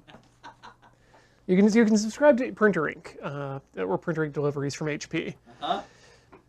If you cancel your subscription, the cartridges you have stop working. Wow. Gotta be shitting me, really? Oh my god. That tells you it's a racket. All right. What do we... Okay. We have left these three, and I don't know which way they go in. I hope that more eco-friendly printer ink cartridge system becomes popular. I mean, we have laser printers, and they're highly inexpensive. And they still do a really good job. But you can also get Epson has kind of been at the forefront of this because their large format printers generally get modded in this way, and so they're like, "F it, we're just going to lean into this." Yep. Where you can buy tanks of ink that you connect to Tubes. the heads are already in the device, like they're already and they're removable too. But then you have a tube that just comes out of that and goes to a tank of ink, and they just are basically like, we know this is happening, and so for our very high-end professional printers where you guys print a lot of stuff, to just be able to buy the ink direct from us in a vat, in a small bottle, and it's way less expensive than buying it through ones that go into consumer printers. Yeah. But the system is $300, $400 to set up for, and a printer that has that all integrated into it is even more money. Do you know what I miss printer technology-wise? Go on. Dye sublimation? You got it. Dye sublimation and solid ink. Oh, remember wax? Yeah. Oh yeah, no, I was reading about dye sub wax printers the other day, and so good. The Xerox solid printer. You got like these little hunks of wax, and they're shaped differently, so you couldn't put them into different holes, and you put them in and just you let it go. The only downside was they took a while to warm up, but other than that, they were better than everything else out there in almost every metric. Did they not have a tendency to crack on drying though? Like if you printed like big swaths of ink on the page after it dried to the page, that you could actually crack the result? I don't remember that being a case, It but might have been just the early ones then. I guess if you're laying down that much, that might be part of the issue too. Yeah. I mean, I really like laser printer technology. Like, yeah. I've been very impressed with, like, just the way that works. I was kind of like, oh, neat. Like the only issue I have with laser is that it is a bit fiddly. Yeah. Like it's amazing that it works, but I occasionally go on Used Victoria and look for used color laser printers. Oh, nice. Okay.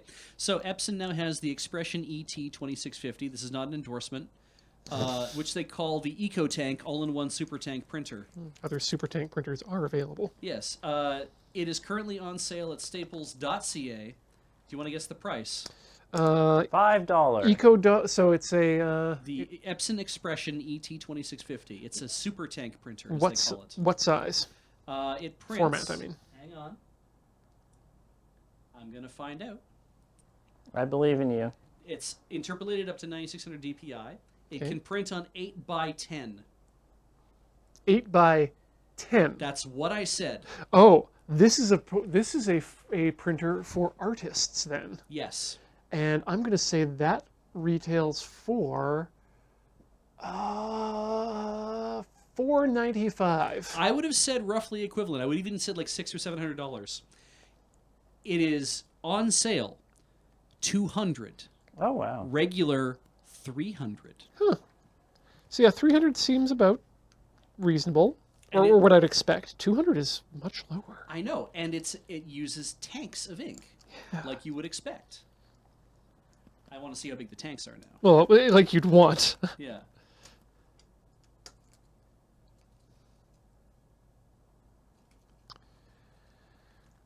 Right. Are those in the right way? I hope so.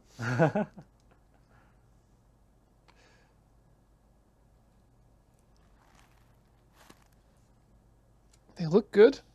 Let's solder them up. Okay, it doesn't say, but you basically buy replacement bottles of ink, and the tanks themselves are built into the device, and you just fill them Yeah. using those tanks. Like at that point, you can just print with whatever you want. Yeah. Oxblood. Horseshoe crab blood. Brewed What- coffee. What's something with yellow blood? Would yellow blood be sulfur-based? I think so. Romulan blood. That's a different color. Because, like, iron is red. Copper's blue, right? Oh, it prints up to legal size. Ah, well, I mean, that's still. The scanner is 8 by 10, which is weird because it should be 8.5 by 11, but whatever. The Expression series I thought was mostly just a professional thing anyway. It was like a photographer printer anyway. Yeah, all the artists I know who print things generally have something in that range. I don't know that many artists, but All the artists I know print things on, like, Redbubble or something. Most of the refits that I see usually use like tanks that are like the external tanks that are hooked up by hoses are generally about a liter in size. Oh, wow. Like there's sizable amounts of ink because these guys are printing like on 18 by 24 or even larger, like Yeah, doing G-clay prints and stuff. plotter size stuff. Yeah. or what we in the olden days would have called a plotter. So a black ink bottle for that printer is $17 Nice. and contains how much ink? Enough. It does not say. That's really effing weird. The average human body contains enough bones. And as we know now, the anxiety is stored in the bones. Mm-hmm.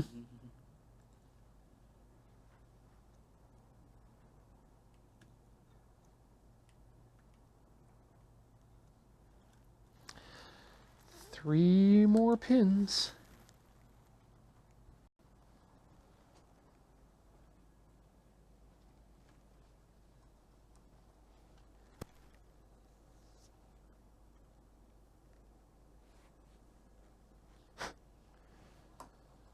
Okay, I don't think we're completely done with soldering, but we are done soldering those. Well, isn't the whole project basically soldering? Mostly. We need to put our Maxim chips into their slots now, respecting their orientation. This one goes in this way. Half moon to half moon. There's only half a moon? On What? on the indicated side. Oh. Oh.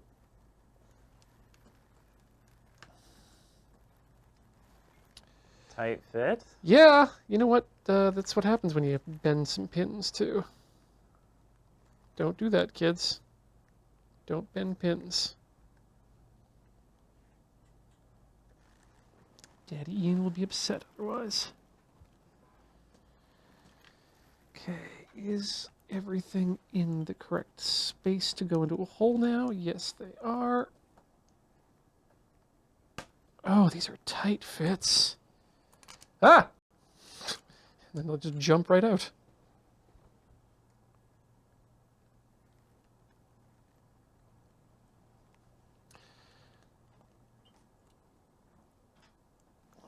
Apply even pressure.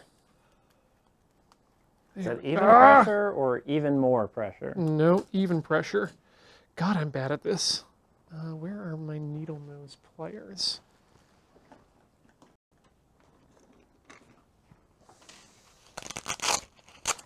282. 282 people need to know where my needle nose pliers are.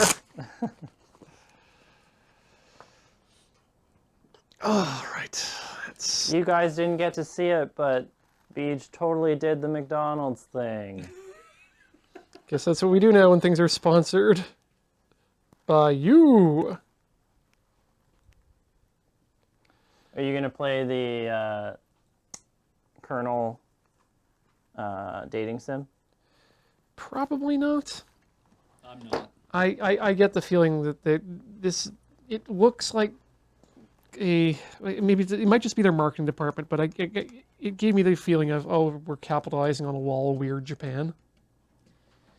It kind of also feels a bit like no matter what happens, you know it's going to be a safe story. Yeah.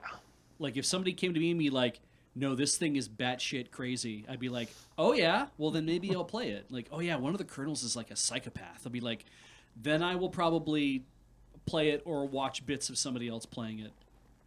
You want that intrigue. I just want it to feel like that KFC said, go ahead and make this. And like, do you want any oversight? And they'll be like, what's that? Nah, we don't. We want to make something that people will think is really cool, so we don't want to interfere with it. Yeah. Like, that's how I feel about the Arby's Twitter account. I hope it isn't them just cashing in on the queer community. Because that's what a lot of dating sims are developed by. Does KFC need to make a play for the queer community? If it makes them money. Oh, yeah, I mean, that's every company, yes. Like, I mean, they've locked down the no, Popeyes has the chicken sandwich over Chick-fil-A right now. Really? Yeah, people are big into Popeyes at the moment. And there's apparently a big feud between Chick-fil-A and Popeyes over that. They make Doesn't Popeyes, because it's Louisiana chicken, it's hot chicken, but it's not like the Nashville hot chicken. But it's still Popeyes is still like a hot chicken as opposed to just a KFC chicken. I think it's actually I think it's standard. Standard seasons. I am a regular crispy boy. I have to tell you, like. Thank you. Next year I'm gonna have to remember to put together the site and the merch. I thought they said something at least on Talking Sim this week, earlier this week. Oh, I'm not sure if they did though. well then I thank them for their support. Okay, Chaos Reader has it right. They made a Cheetos sandwich. KFC has no oversight. They will do anything. That's a For money. wow. Wow.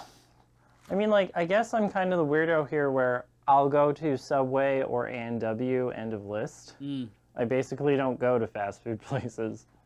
Yeah. I did catch up on that A&W thing.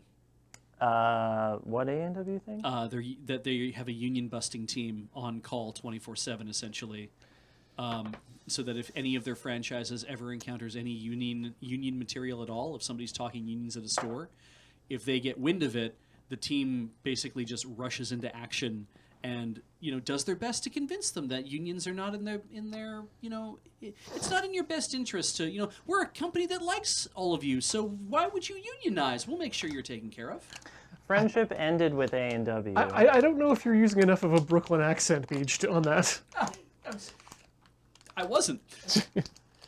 Apparently the city of Toronto is furious with A&W because they went to the A&W VPs were at a Labor Watch meeting. Labor Watch is a anti-union lobbying group, and they were at a Labor Watch meeting doing a presentation on here's how we handle breaking unions and keeping people from forming unions. And the city of Toronto is like, yo, we don't like that you do that. We're kind of pissed off that you do that because that I've heard people say it actually might be illegal to dissuade that kind of thing. Isn't it? I'm pretty sure it is. I thought it was, like, explicitly illegal to do that, and you have to be sneaky about it to... Yeah. Like, I think you have to let people... Well, I mean, the thing is, like, I think a company's allowed to have an opinion. That's a fucking weird thing to say. But I think they're allowed to be like, we would prefer you not start a union, so please don't do that. But if you want to start a union, we will wait to see how you vote for it. Yeah, I don't think that. Yeah, that's not their call. Yeah, they basically, and they can lobby for it, I guess, all they want and be like, hey, unions are not such a great idea as far as we're concerned. But they don't have to be truthful about it, or maybe they do. I don't know what the rule is. Like, I don't know how it's treated in Canada. I mean, at any rate, at this current moment, friendship has ended with A&W. Yeah, well, I mean, mine too. And God, I love a teen burger. And I love Buddy Burgers. Oh, I was all about the chubby chicken. So what's left? Oh, for me. Well, I need to desolder this. These people kindly put in these pins on the. We'll get a shot of that. On the real-time clock. I don't need these pins in there. They shouldn't be in there, and I wonder if they're too long. If I were to straighten them? So why do you need them? Why do you not need them in there? Well, because the real-time clock needs to be inserted in this position right here. Because if you have a look at it, we'll get there. Yeah. These pins line up with, so there's 4 pins there that go into that 4-pin slot. Right. And then there's these pins which go into that pin slot. Oh. Right? But isn't there anything in the instructions that says, hey, by the way, you're going to have to bend these 4 pins? No, the instructions say, plug it in and add wires? Yeah, just plug it in. Just plug it in. Insert the IMU RTC Buck Arduino Nano and line leveler.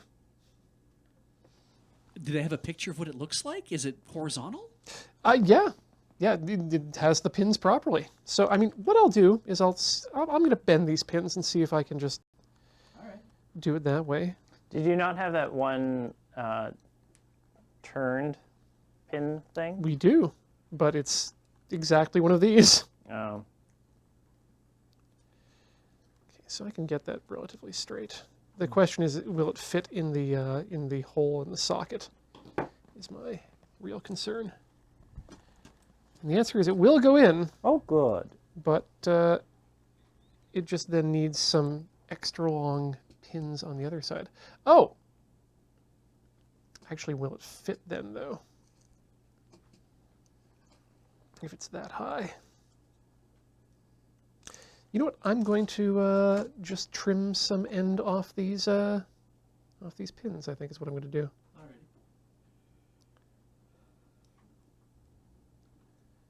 Let's see if I can do that safely.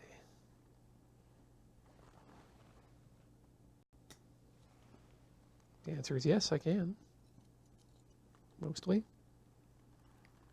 And we believed in you, mostly. And just trim these two middle ones. Maybe I'll just use my nippers on that. My cheap dollar store nippers. No God hand for this. Certainly not. Okay, and that goes into the hole, and that fits a lot better. It's still pretty high, but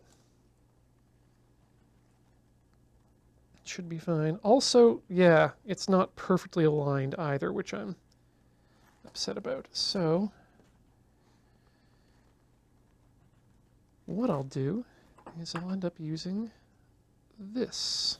So it goes that way and not the other way around. Correct. Okay. Most definitely correct. Because ground goes to ground and VCC goes to VCC. The VC goes to VC.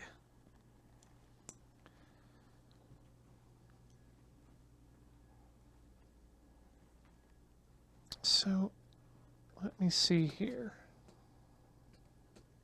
Got that up there?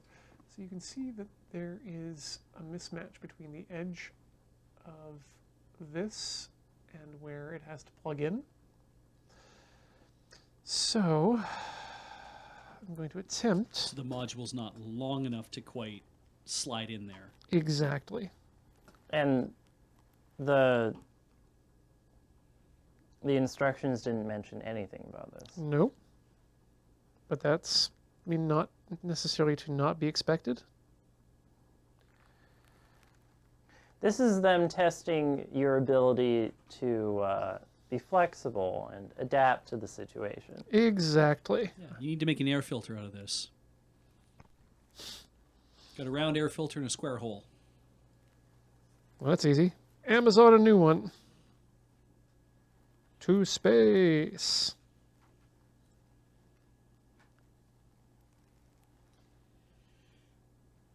Actually, this is looking to be a very good little fix. Hopefully it's the right dimension, but I think by eyeballing it, I've got it. So let's stick those in there. The actual pins can go into the socket that will receive it. And then let's see if that fits. And by golly, would you look at that? I got it exactly right. Oh my goodness. Ding, boy. I'm a genius. All right. Oh, no. Oh no. Thank you both for that. That's the one reference I get. Now, Matt, have you watched all of Gundam Reconquista NG? What can I say here that will make you less angry? There's nothing you can say. Just say no. And I'm not going to be angry, but I am Just going to say disappointed. no. I think that you should give it a try. Also, I was saying oh no because you basically like threw the flag up for yourself by saying that. Yeah, exactly, Yeah. right? Okay, only have to get one in there to tack it. No, the kind of anime I'm into more is Steven Universe, so. But that's just me. I see what you're doing, and I'm not going to take the bait. I don't know what you're talking about. Exactly. Tiny Toon Adventures is not an anime. Who's talking about Tiny Toon Adventures? Well, Except you. I mean, it was actually animated by one of my favorite Japanese animation studios. Tokyo Movie Shimsha. Oh, the Batman, the animated series. All right, that's a real-time clock. Time to load up real-time player on it. Whoa, that doesn't feel good. All right, next, solder the speaker and MP3 player. Making sure to respect orientation and keeping it as high up off the PCB because the GPS on the other side wants to do its thing. Moving it, doing it.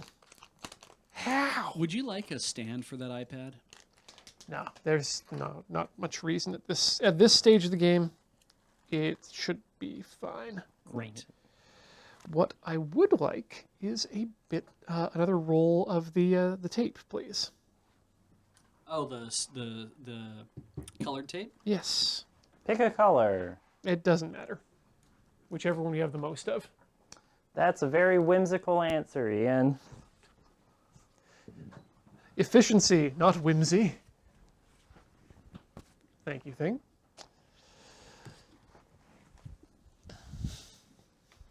Look, I can rip off at least one or two Alton Brown bits.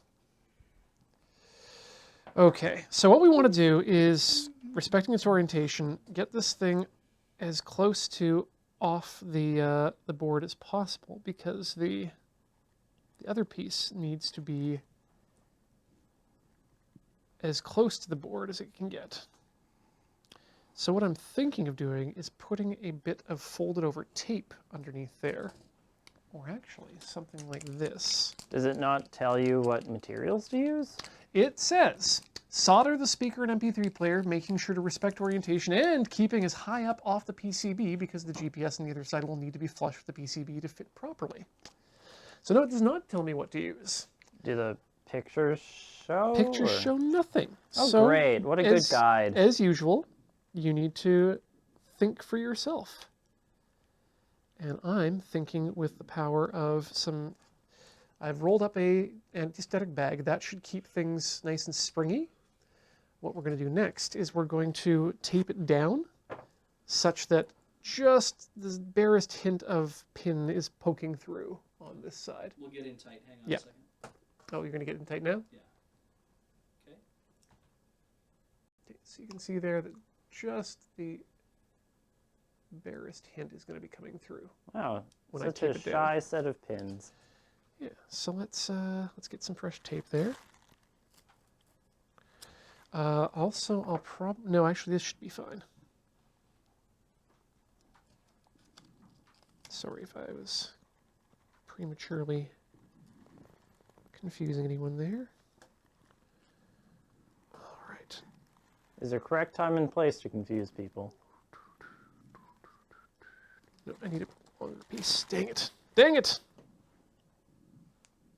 Now my rolled up baggie is unused. Okay. Can you tape the baggie down? I mean, I could probably here, but... Whee! So the video about you going to Ribfest has aired now, Beej, right? Has it? Yes. Live? It went up on... It was on live, so yes, it will go up separately later. What happened to all of the leftovers? I ate them. Oh, were they good? They were great. I was going to say, because I was... When I saw that there were leftovers in the video, Yes. I was very disappointed that I did not get to eat any of those I leftovers. brought them back to the moon base so everyone could enjoy them. And everyone in the moon base says, I don't want any of that. And I'm like, I guess I'll take it home. Huh. Because I wasn't going to leave them in the fridge for a week while everyone else tried to enjoy them. Of course not. No, I was like, these get to get eaten immediately. By you. Well, mostly because I'm not going to let them sit, because we have stuff sit in the fridge for over a week, and then it just turns into something else. I'm like, if we paid money for food today, I'm going to eat it tonight. $300 worth of food. Oh, we Yeah. didn't spend all $300. Only Wanna be spent fair. 200. Yeah. Little under 200, I thought, wasn't it? Pretty much, yeah. Let me tell you, I did not spend that much at Beer Fest. Well, how much did it cost you to get in? Good question. It was a long time ago when I bought tickets. Yeah, okay. Because I know Brewery and the Beast is like $100 to get in. Oh, or something, but then more. it's just like, yeah, but then you're covered, right? Yeah. Yeah. Yeah, and then Beer Fest, you're paying for tokens. So I think between Corey and I, we spent $60 on tokens. And then it's like, I thought it was 40 to get in, but it must be more, you're saying. Yeah, I think it might have been, but it might have been just 40, to be honest. Okay. That is definitely a thing where it's like, we can't take a camera crew to Beer Fest because they would have to pay to get in. Yeah. And there's no point in doing that. Also, because anyone who's seen our Beer Fest videos kind of gets that you don't get anything better than what you're getting from those videos that Graham shoots. That's Yeah. literally how it goes. Just a bunch of drunk people. Getting rained on. Yeah. Okay, I'm just going to freehand it here. Because I only need to get one in place. That's a tack weld. What was your favorite once it all... Huckleberry's was actually, like, I felt like I liked their sauce the best, and the meat was done quite right, so I was pretty excited about their food. Now, did you regret that thing that I dragged you for in the editing, where you never actually did go to the Rough Riders I regret place? that you included it in the editing. If you didn't want to drag me for that next time. But I mean, I don't regret it. I don't regret not doing any more because, God, that'd have been stupid. Yeah, Going and buying more meat, yeah. We were already getting sweaty. and they are roughly equivalent. Like, Yeah. the sauces are all a bit different, which is nice. You can taste the differences, but I can't imagine 6 sauces would be that much different from each other. Like, we go into it, I think, at the beginning of it, how it's basically the same meat, just with different sauces, right? Yeah, exactly. It's all going to be cooked the same way if they're doing their job properly. It's all being, I don't know if it's being smoked in the back or what, but, and also you don't have to pay to get into Ribfest, but donations are encouraged to help support local firefighters, Yeah. which is why we tossed a 20 in the box for all of us to go in on. And then we had some change left at the end. We're like, why don't we just throw a few more toonies in that as we leave, and it's fine. Hey, kids, you know what I forgot to do? What's that? Flux? Flux it. Ah. 420 flux it. We are not. We did not shoot any Garage Millennium footage this year. It is not happening again this year. We will not be doing that segment this year. Yeah, we missed the Garage Millennium. Yeah. Yeah. And that was on purpose, and we knew that because we had done a whole bunch of other. We've been doing Garage Millennium every year, and we know that people like it, but it was also not conducive to what we were currently trying to plan to do. Yeah. But we did the Oak Bay Tea Party Parade. Yes, which was I was great. really happy with. Yeah. Those weren't the same weekend. It just that's how that worked out. Yeah. I- It's There is nice a- to have some traditions, but not everything has to be a tradition. For anyone who cares, we spend a lot of time trying to plan out when we can actually do things here at the Moon Base, and I know that people are like, oh, well, why don't you just go do this, or why don't you just go do that? And it's like, you can't coordinate the 4 or 5 people you need to go do a thing like that just on a whim. We have too much work that's going on right now. There's too many other things we have to take into account, and it's complicated. And weirdly, the joke about not everyone having a full-time job, like despite the fact that like I work during the day, but despite the fact that Adam and Ben and various others do not have jobs, they are streaming, and that is their job Yeah, that they need to do. yeah. Extra to this. Yeah. We still do not make enough money to just pay everybody for full-time. Gotta get that bread, Yeah. as they say. That's not a complaint of give us more money. That's just an explanation of we still need to coordinate people. Yeah, I'm not sure that all of you in chat could even give us the kind of money we need to make. No, that. no, So, so don't feel guilty. We appreciate whatever it is you're putting into the bin. That's very kind of you. we need to find an oil magnate. They have those in Canada, right? Yeah, right. No, we need to find a different kind of magnate. An electromagnate. Somebody who's big on solar power. Yes. Yeah. Oh, no. Not Elon Musk. We do not want Elon Musk. I mean, Well- that's it. If Elon Musk wants to drop a large amount of money on us for no reason. then please. With no strings, that would be Yeah. awesome. Well, and the thing with scheduling, besides everything else, is we're all adults. And, like, there's that joke of, like, how do you maintain adult friendships with everyone's schedules never meeting up? That also applies to work. Now we're going to use this to cover up the pins that I just soldered down to prevent any shorting that will occur from the GPS unit.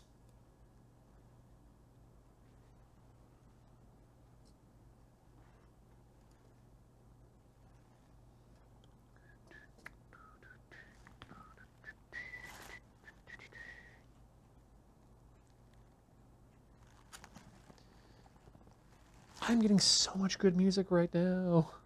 I'm so happy. Official Hige Dandism has a new album out. The Chef Cooks Me is going to have one out later this year.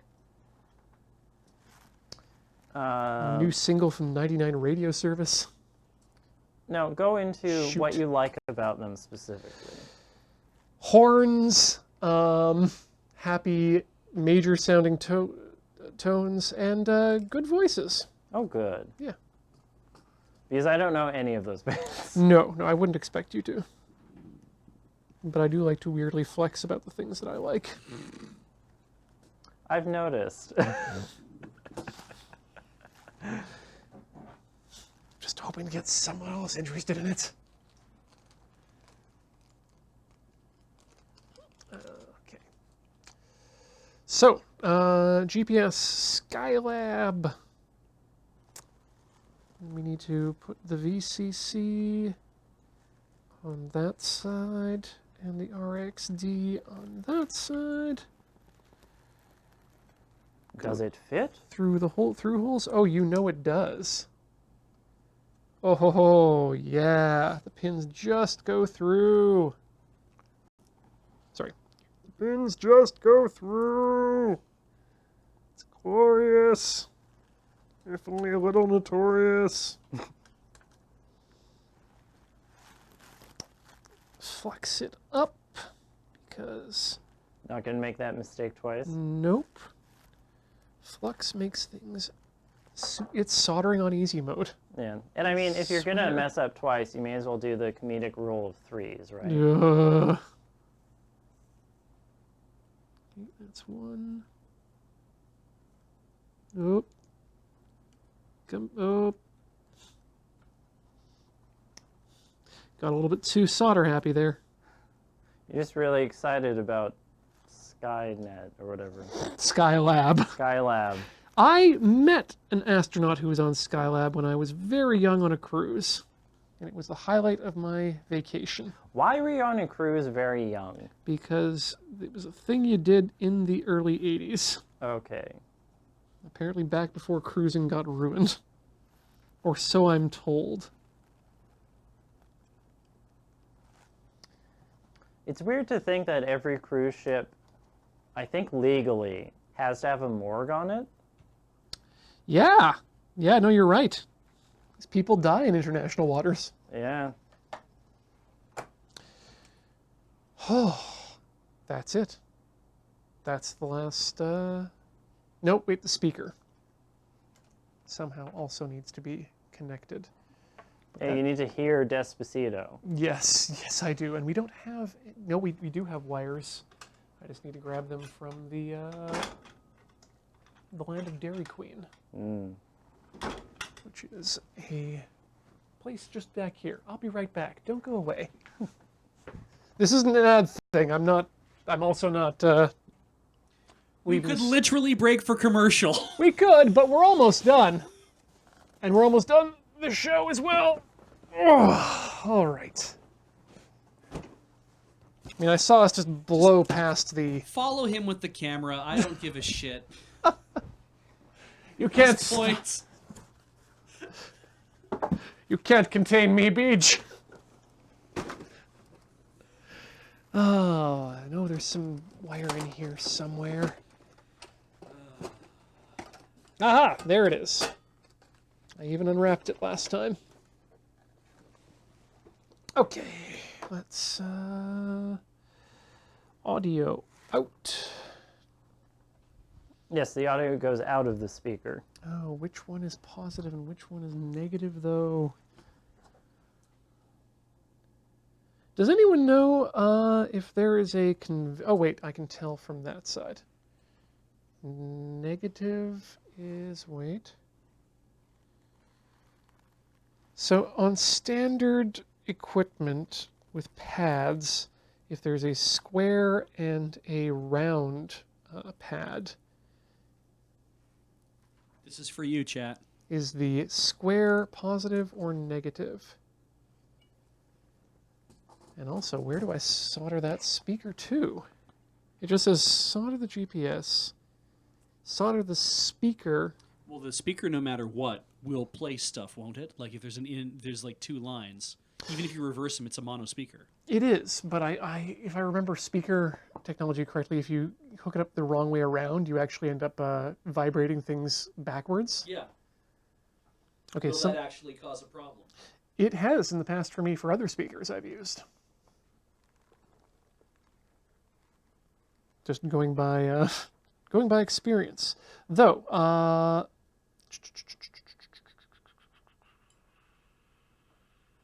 Who's saying that there?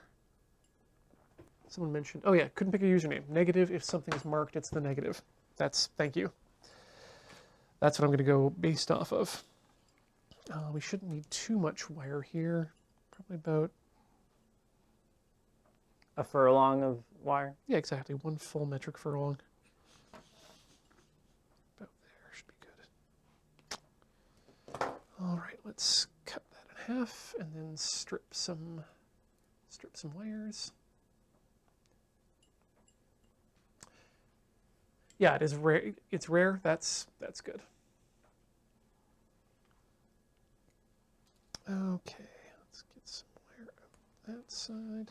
So, Erloas is saying that at least until you get into the big ones. So is that to say that on smaller loads like this, because I would have assumed that the smaller the speaker, the more sensitive it would have been to try to, because being able to produce stuff, and then on the larger equipment, it would be more robust. Like you have a really large speaker with a large driver, it would be able to withstand more physical force. But is that the opposite case? That it's like the bigger your speaker gets, then the more trouble you're going to get into if you actually have it hooked up out of phase? Here's where I land on that, is that the problem with when you're dealing with bigger speakers, you're requiring more current, more wattage, well, not current, but you're requiring more power to actually drive those speakers. Yes.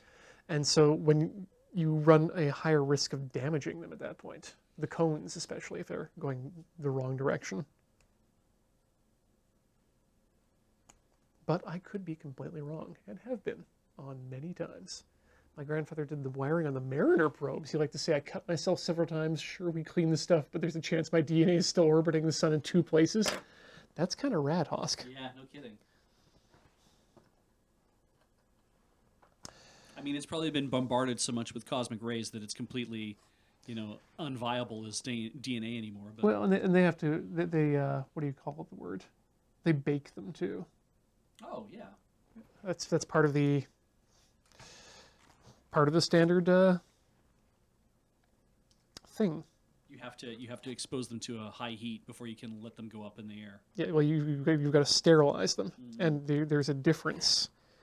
There are different levels depending on where they're going, based on the chance of contaminating a viable biosphere, or rather potential biosphere. It's a nice thing to believe in, though. I think the story. I like it. Oh, the story? Yeah. Oh, yeah. I mean, it doesn't mean that the DNA isn't there. It just means that it's inactive. Mm-hmm.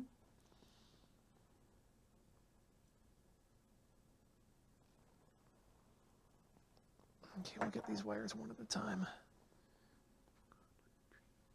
There we go. That's one. We'll stick this through here, and that will be the negative terminal. Because it is square.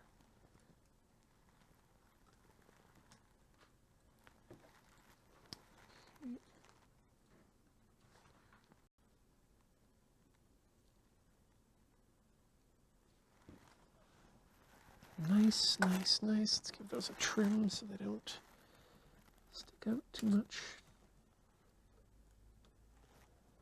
Nice, nice, nice, nice, nice. Okay, negative to negative on the speaker.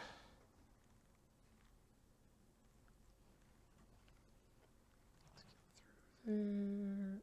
Come on. You can do it. Just get through the hole.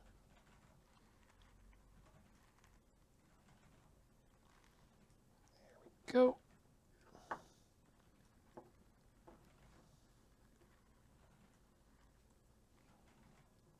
What am I hearing over there?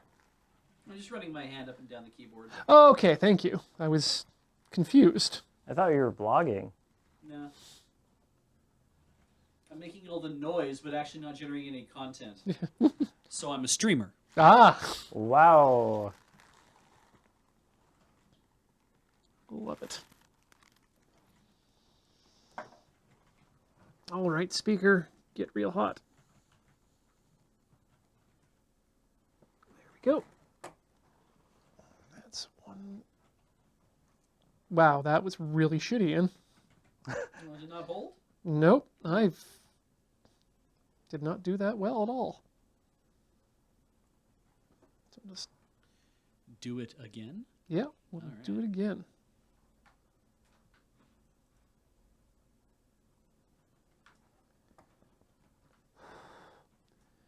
Not great, but not terrible.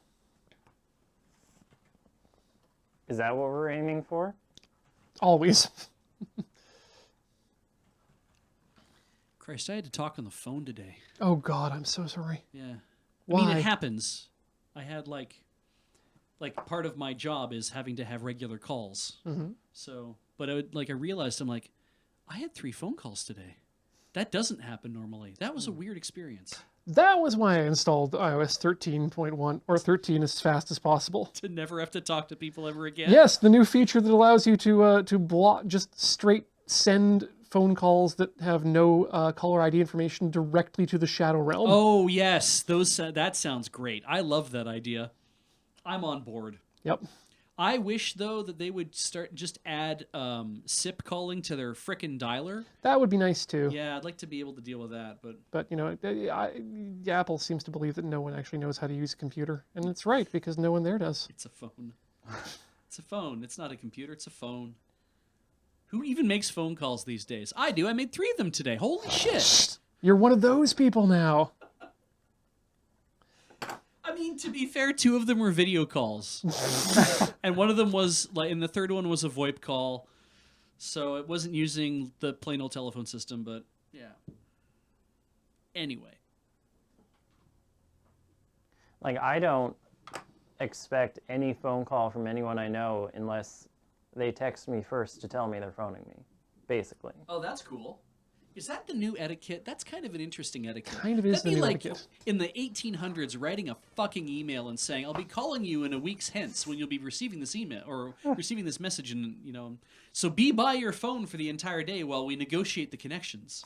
Well, it makes sense because what if your phone starts ringing and it's a friend of yours phoning you, except you're driving somewhere? Yeah. Like, it is easier on them to just be like texting you to say, I will be phoning you once you respond to this. Because then you both know you're open for a phone call. Yeah. And you're well hydrated. And you're sitting down comfortable. And you can really get into it, you know? I think we're just about done with the assembly. I've unplugged my soldering iron. That's how confident I am that I am done soldering, yeah. So I just need to connect these terminals from the battery thing. And then we're going to power this friendo up. Is this a friendo? It seems like more of a pal. Maybe a buddy. Who is ground? I have an answer to that, don't I? Do you? I don't know. It feels like I should have an answer to that. Who is ground? Fog is ground. Like, I'm trying to, like, there must be an answer to that. It does kind of feel like a call and response, doesn't it? Yeah, exactly. In this case, it is not. I will let you rest easy. Let me be off the hook, yes. Who is our fun boy? Alex is our fun boy. Oh, Alex. Yeah, like this is an Alex problem. Yeah. Oh. Does it have a switch? Yes, it does have a switch. What is it? Where do I connect the switch? There's a Nintendo Switch in this thing? No, I'm not even going to. Yeah, don't fall for it. Not even going to dignify that.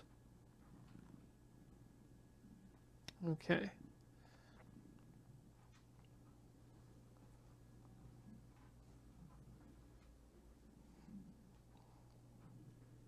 Congratulations. Connect the 9-volt battery pack and test the completed electronics assembly. Phone calls were always exciting when you were fun. When you're younger is what I meant to say. Yeah, Yeah. they were. Because it was that sense of, and I used to read in the chat, it's like, remember when we were kids before caller ID, Dark Morford says, when the phone rang and it was a literal foot race to see who could get to the phone and answer it first. Yeah, because it was an unknown. Something was invading your house and you wanted to see what was going on. I remember it being like, oh no, I have to do the thing. I have to get the phone call, not as a fun thing, but as an obligation. Ah. Like after school, the hour before my parents came home from work. And then they got mad at me multiple times for not remembering what the message was. Yes, because you had to write it down or else you'd forget, which means I would never write it down and I would forget. Yeah. Didn't so-and-so call and tell you this? Yes. Well, where's the note? What note? It's time for our Chinese Duracells. Hey, Oh, dang. yeah. And like, I was that heathen that as a kid would answer the phone call with hi. Oh, yeah. But that's how you're like, hello? Hi? You just say a word? No, just hi. Our family ran a business, so at the age of 4, we were trained to properly answer the phone with, "Good afternoon, AccuProof Measurement. How can I, in order speaking, how can I direct your call?" And you're 4 saying that. Yep. In case we needed to answer the phone. That's very cute, actually. I'm picturing you with a much higher voice doing it, though. Not much. But thank you for the... Yeah. No, I was just really always excited to be like, I want to get the phone because it's probably one of my friends who wants to go do something. Oh, that must have been nice to have friends. Yeah, it must have been. You lived out of town, I get that. And you lived in Nelson, I get that too. But I lived in a town where I lived near all my friends. No, Nelson has people who could have been my friends. I was just an inside kid. Oh, Yes, fair enough. All that. right. And I was me. I don't know how to respond to that, Ian, except with, I'm sorry? That's okay. No, I understand. Just, You don't have to, but say it.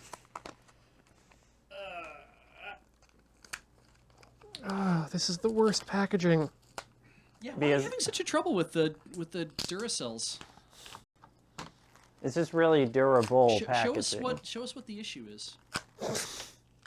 The issue is that I think the paper is just very low quality. Oh, so it doesn't tear up like it's supposed to. It doesn't. It just really kind of False. like look at that. Oh yeah. Like layers. I mean, if anything, wouldn't that be a sign of quality that it's durable? No. No? I mean that's like if you wanted to make security packaging, I suppose that's a great way to do it. All right, moment of truth. Focus up on that board because we're about to see if something happens.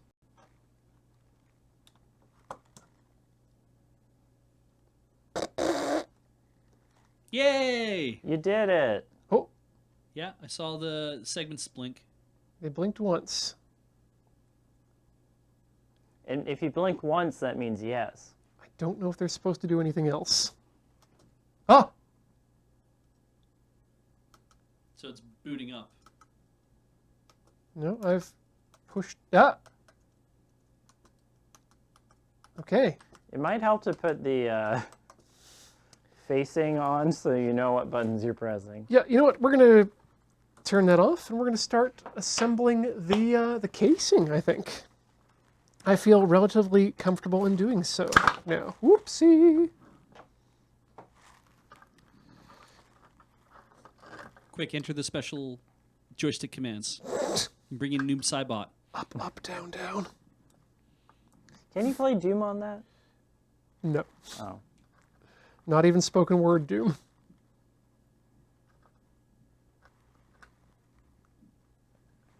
Rip and tear, question mark? Y/N. Doom as Zork. There is an imp here. Exits are to the north and east. There is a barrel. You open the door and encounter an Hitler. Oh, we're gonna do the Wolfenstein thing. Okay, Yeah. that's good. Dix, you face the demons. You are the demons. Yeah. Game over. I have not watched this week's Sonan DSKY yet, but I will do that probably tonight if I have a spare moment.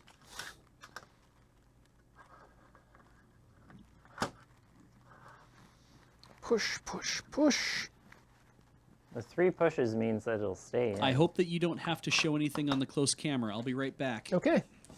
I don't think I will, but if I do, I'll let you know. Right. So I need to wire up the jumper for the switch now. Which means sending it through. Where did the switch go? There's a switch. There it is. Bleep warp.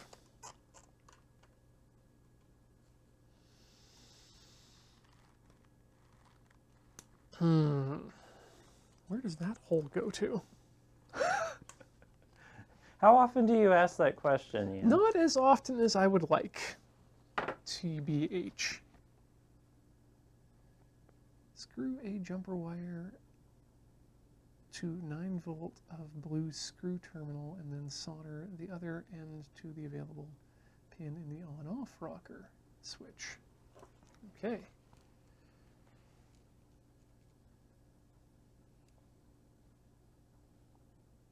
Okay. So we need 2 more sets of wire. So Do you need to solder them? yes, I do. So I'll need to plug that back in, won't I? So you are being punished for your hubris here by having Yes. to re-plug in. That is exactly what's going on.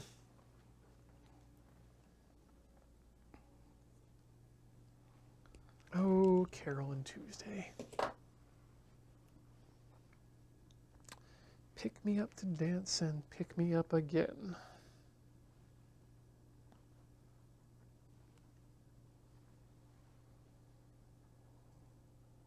Snip the wire. Carefully strip the wire. Spin the wire. Do the same thing to the other side. Grab your partner. Spin them around.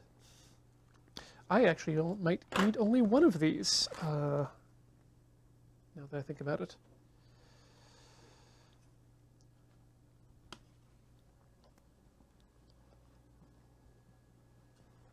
Final assembly.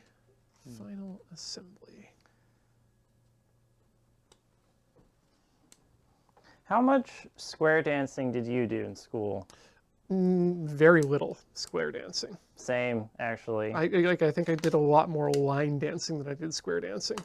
Um, In fact, in high school, I think I did one of the 2 of those, and I'm not sure which one now. I didn't know there was a difference. well, square dancing is usually done with a partner, and you're facing each other, and then you change partners, and then you were instructed in what to do by a man, usually, who's Caller. telling you, swinging your partner round and round. Up is left and right is down. But line dancing is generally just a sort of an algorithmic program dance. Like, have you ever done the Cadillac Ranch? I'm not really into cars. Could you go into it and what it means? The and what it is? Cadillac Ranch. For God's So you sake. put your feet together and you do this. And then you heel, toe, heel, toe, bang, bang, bang, bang, bang, bang, bang. Then you do this whole little boop, boop, and then you turn to the side and you do the whole thing again. You're like grabbing your belt buckle. It's really terrible. I think we did line dancing because I don't remember having a specific partner, but I don't think we did that. Do you remember anything called the electric slide? We were never taught that. The electric slide? Yeah, which sucks because everybody in our gym before us, everyone in like the year previous us, was taught it. I wouldn't consider it to be a mark of anything. That's the thing, is it's just kind of an irrelevant skill, right?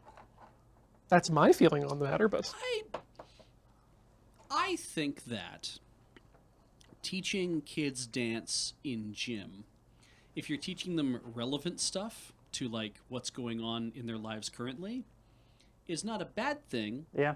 Making them part of the zeitgeist for one, but also, so what is relevant though? well, flossing.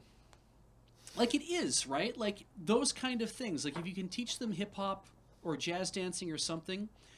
The only reason I mention that is because it might actually engender a love of that kind of thing. Yeah. And that might be the only place that a lot of kids get to learn how to do that and realize they actually like doing it. Alternatively, you might just end up engendering a resentment towards it, There's that too. which Yeah. is more often than not the case of what occurred to me. Most of the sports I dislike were ones that I was forced to play in school. Mm-hmm. And in fact, actually, yeah, if there's one thing that really reinforced a hatred of sport in general and physical activity, but specifically organized sport, it's high school gym. I hate the Yeah. fact that gym is a graded subject, that I feel it should be more of a pass-fail thing. If you're performing the things, you're showing that you're making an effort, you're doing the thing, you should qualify for being like, you passed gym. You are doing the stuff you're supposed to do. Yeah. It should not be like you're doing it better than everybody else. I think physical education needs a huge revamp Reform, yeah. and should allow for a lot more student desire. And I found out something recently because I've never been one to go to the gym just on my own. Like most of the physical exertion for fitness that I've done in my life was as a kid, having to go to soccer. Turns out that the introductory like weight training and health fitness stuff that you're introduced to in school, it's all the bad ones. Jumping jacks are never good. Crunches are never good. There are far more enjoyable things to do. But a lot of that was being taught to the teachers who were learning how to do that stuff.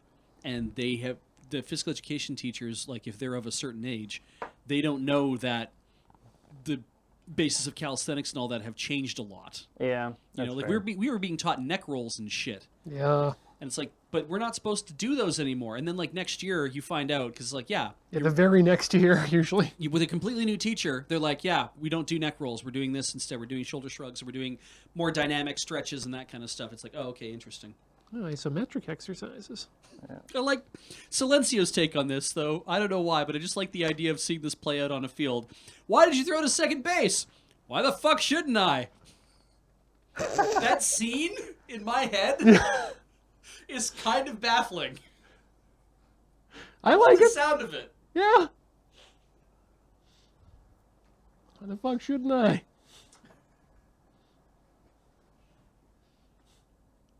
Screw off, Coach Clayton.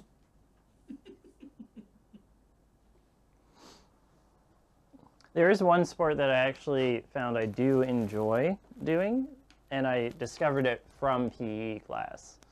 And it is one that you never really seem to see places set up for. Highlight. Not for me personally, I've never played it. I was going to say badminton. Sorry, badman without the ton? Like Badminton? Badminton? badminton? Yeah. Okay. You had me confused for half a second. I wasn't sure if there was a sport called badminton. No. badminton, though. Especially compared to tennis, I enjoyed it because I could actually have a good back and forth with the person I was playing it with. Whereas tennis is the person serves and then you maybe hit once. At least at novice level tennis, right? Yeah. And that No. just ain't fun. I wanted to do badminton, but was not able to. Did they not do it at your school? Oh, they did. I mean, like it was a part of the curriculum sports that we played, but I never got on the team, which was what I was interested in doing. I liked health. I mean, everyone likes health. Everyone likes having health. Not everybody was really fond of health class. Oh, we didn't have a health class. Did you not? No. Oh, I had health class for many, many years. I am 40 years old, Matt. What did they replace health with in BC? I'm curious. I don't know. I know we had a planning class for a couple years. Any sort of like personal betterment? Nothing? No, okay. I Cool. don't know how to do that. Do you know what the gastrocnemius is? No. Okay, see, I learned that in health class. I don't know what the gastrocnemia is. That's your calf muscle. Oh, okay. Okay. Learned a lot of interesting things in health class. You certainly did. It took years of health. Is this biology? No, it's not. It's, No, it's literally because you have to know, like, it's physiology, right? You have to know what your own physiology is. Yeah. And so, But it's also Well, I don't. It's also economics. yeah. And like it's And it's human sexuality. yeah, and the- it's Oh, it's called- planning. Yeah, it's a bunch of that stuff. You called it planning, did you? We had planning 8 and I think planning 10. Okay. Both of them were very bad because that seemed to be the class that you would give the trainee teachers. Ah. And also, every student that is in that class is like, yeah, this is a write-off. All right. So they can't be tamed, right? I did calm on myself. You did what? I got to do calm as a home study and then challenged the exam. So I didn't have to put up with everyone learning how to balance a checkbook in a classroom setting. Oh. I was tempted to try that too, because I think that was the year they were changing Calm over to module-based work. Ah. And in Alberta, that was the big thing, is you'll be able to do modules and do them in your own time. And I was going to do that, and it was like, no, you're going to take career and life management with everybody else. You're not going to do this as module work. I was like, fuck, all right, whatever. It was kind of like having an empty class. Not empty, but like a time to breathe. That wasn't like academic. Yeah. I didn't know what calm was until I read what it was in chat right here. Ah, career and Because life we didn't management. have that. Yeah. We had planning for 2 years, And in grade 8 and grade 10, apparently. I think. See, and we had health classes where I was from like grade 4 onwards. Oh, yeah. Until I hit grade 11, and then then you got career and life management, and that was it. Oh. That was the pinnacle of health. Health does not happen in grade 11 because you got health in grade 10 because it was the last year mandated to actually have physical education. Yeah. And then you had calm the next year in grade 11, and then you were done. Yeah, that's interesting. We never had a specific class that did human sexuality either. We just had a talk of like half an hour, maybe an hour, like 5 times total Oh. in school. All right. Yeah. Huh. Turns out that BC is weirdly, or at least Nelson maybe, is weirdly not good at training those kinds of skills in school. Yeah. I always thought that it was BS that the boys and girls had to like leave the room for their respective talks in grade 5. In Calm, they didn't do that Yep. anymore. By the time you got to grade 8, we were watching the breast exam movie at the same time as the girls were. And then, but even in like grade 11, it was like, we're not splitting the classes. Both of you need to watch this hairy, thin man fondle his genitals to figure out whether he has testicular cancer or not. You're both doing that together. If you're not capable of doing that by this point in the same goddamn room, we have no idea what to do with you. Yeah, I was never taught what like in school anyway, what a pad or tampon was.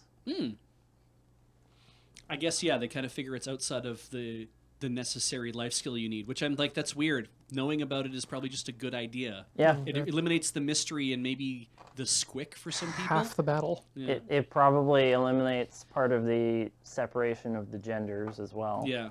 Plummeting Sloth, it was Calm class where I was told to be a diorama maker. Which is weird. Actually, it turns out, and it took me 15 years, 20 years to learn it, but I actually do like making things with my hands.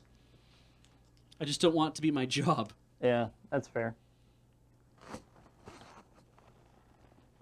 I didn't even really know what I wanted to do with my life back in school anyway. So I heard that in the UK, like 20, 30 years ago or whatever, they taught stuff like what you're doing tonight, Ian. Like they taught that everyone had to learn how to solder a wire because every appliance came with a bare wire and no plug.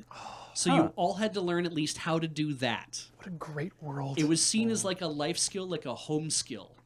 And I'm like, I love that kind of stuff. Like going to leather workshop and metal shop, that's one thing. But I'm like, if you could teach people the kind of things they need to do, like basic home repair, that would be way more valuable than teaching somebody how to use a metal brake. yeah, Here's how you put up a wallpaper.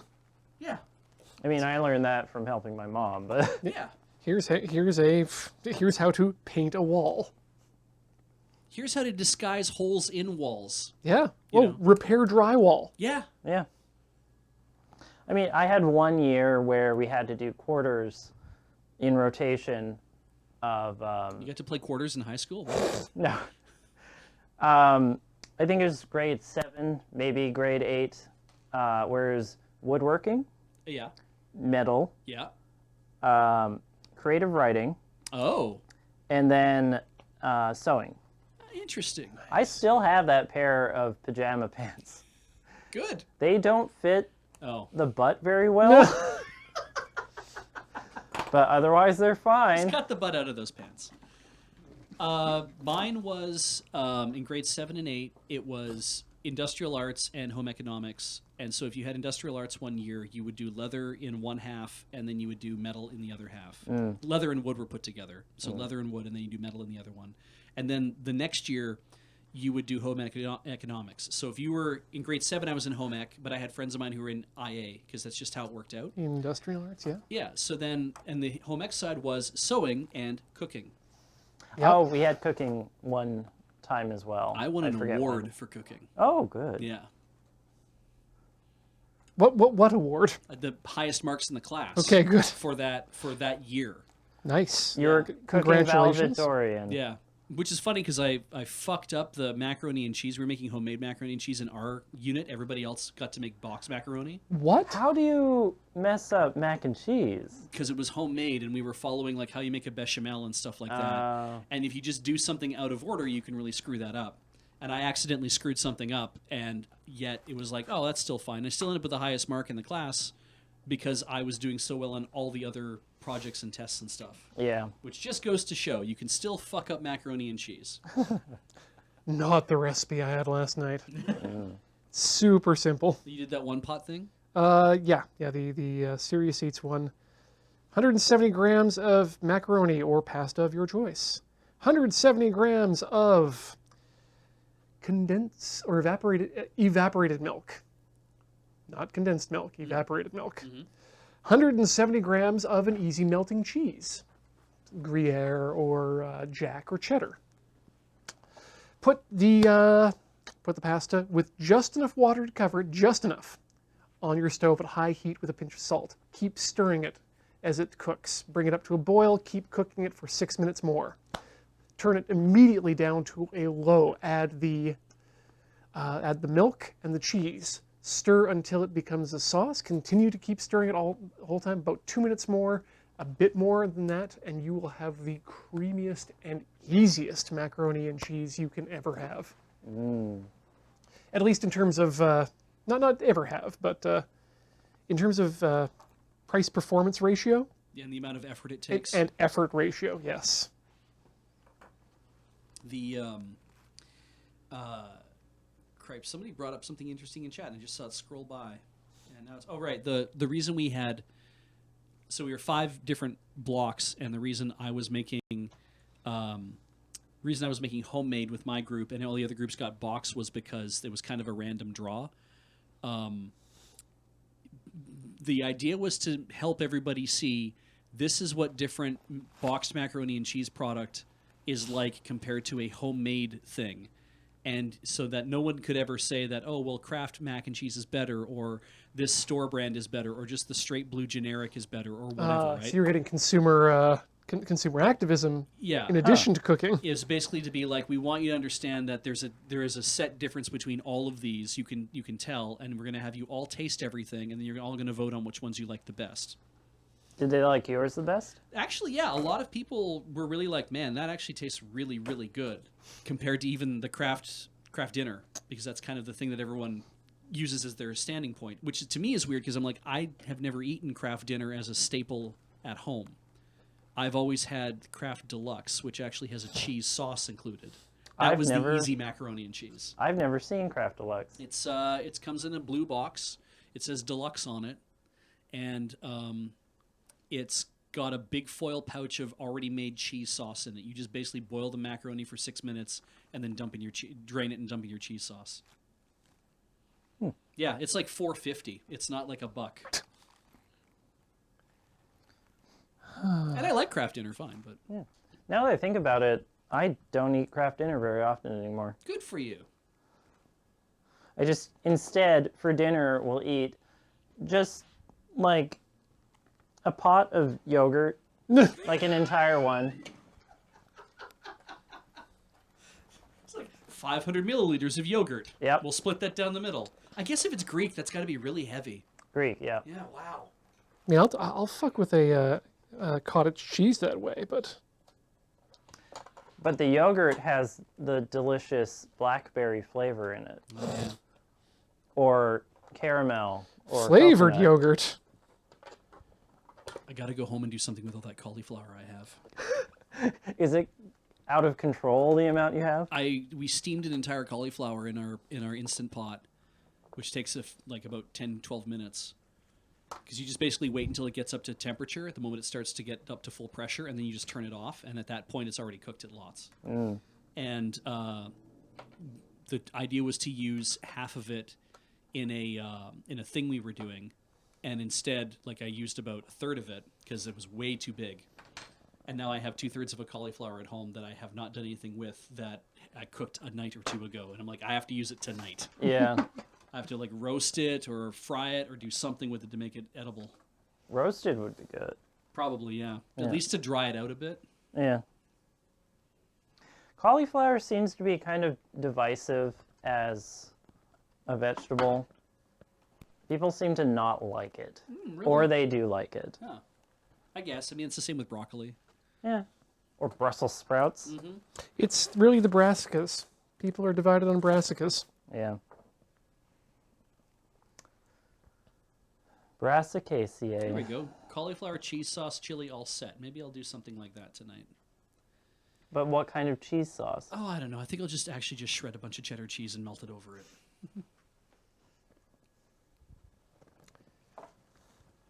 Speaking of brassicas. Go on. Ooh, interesting.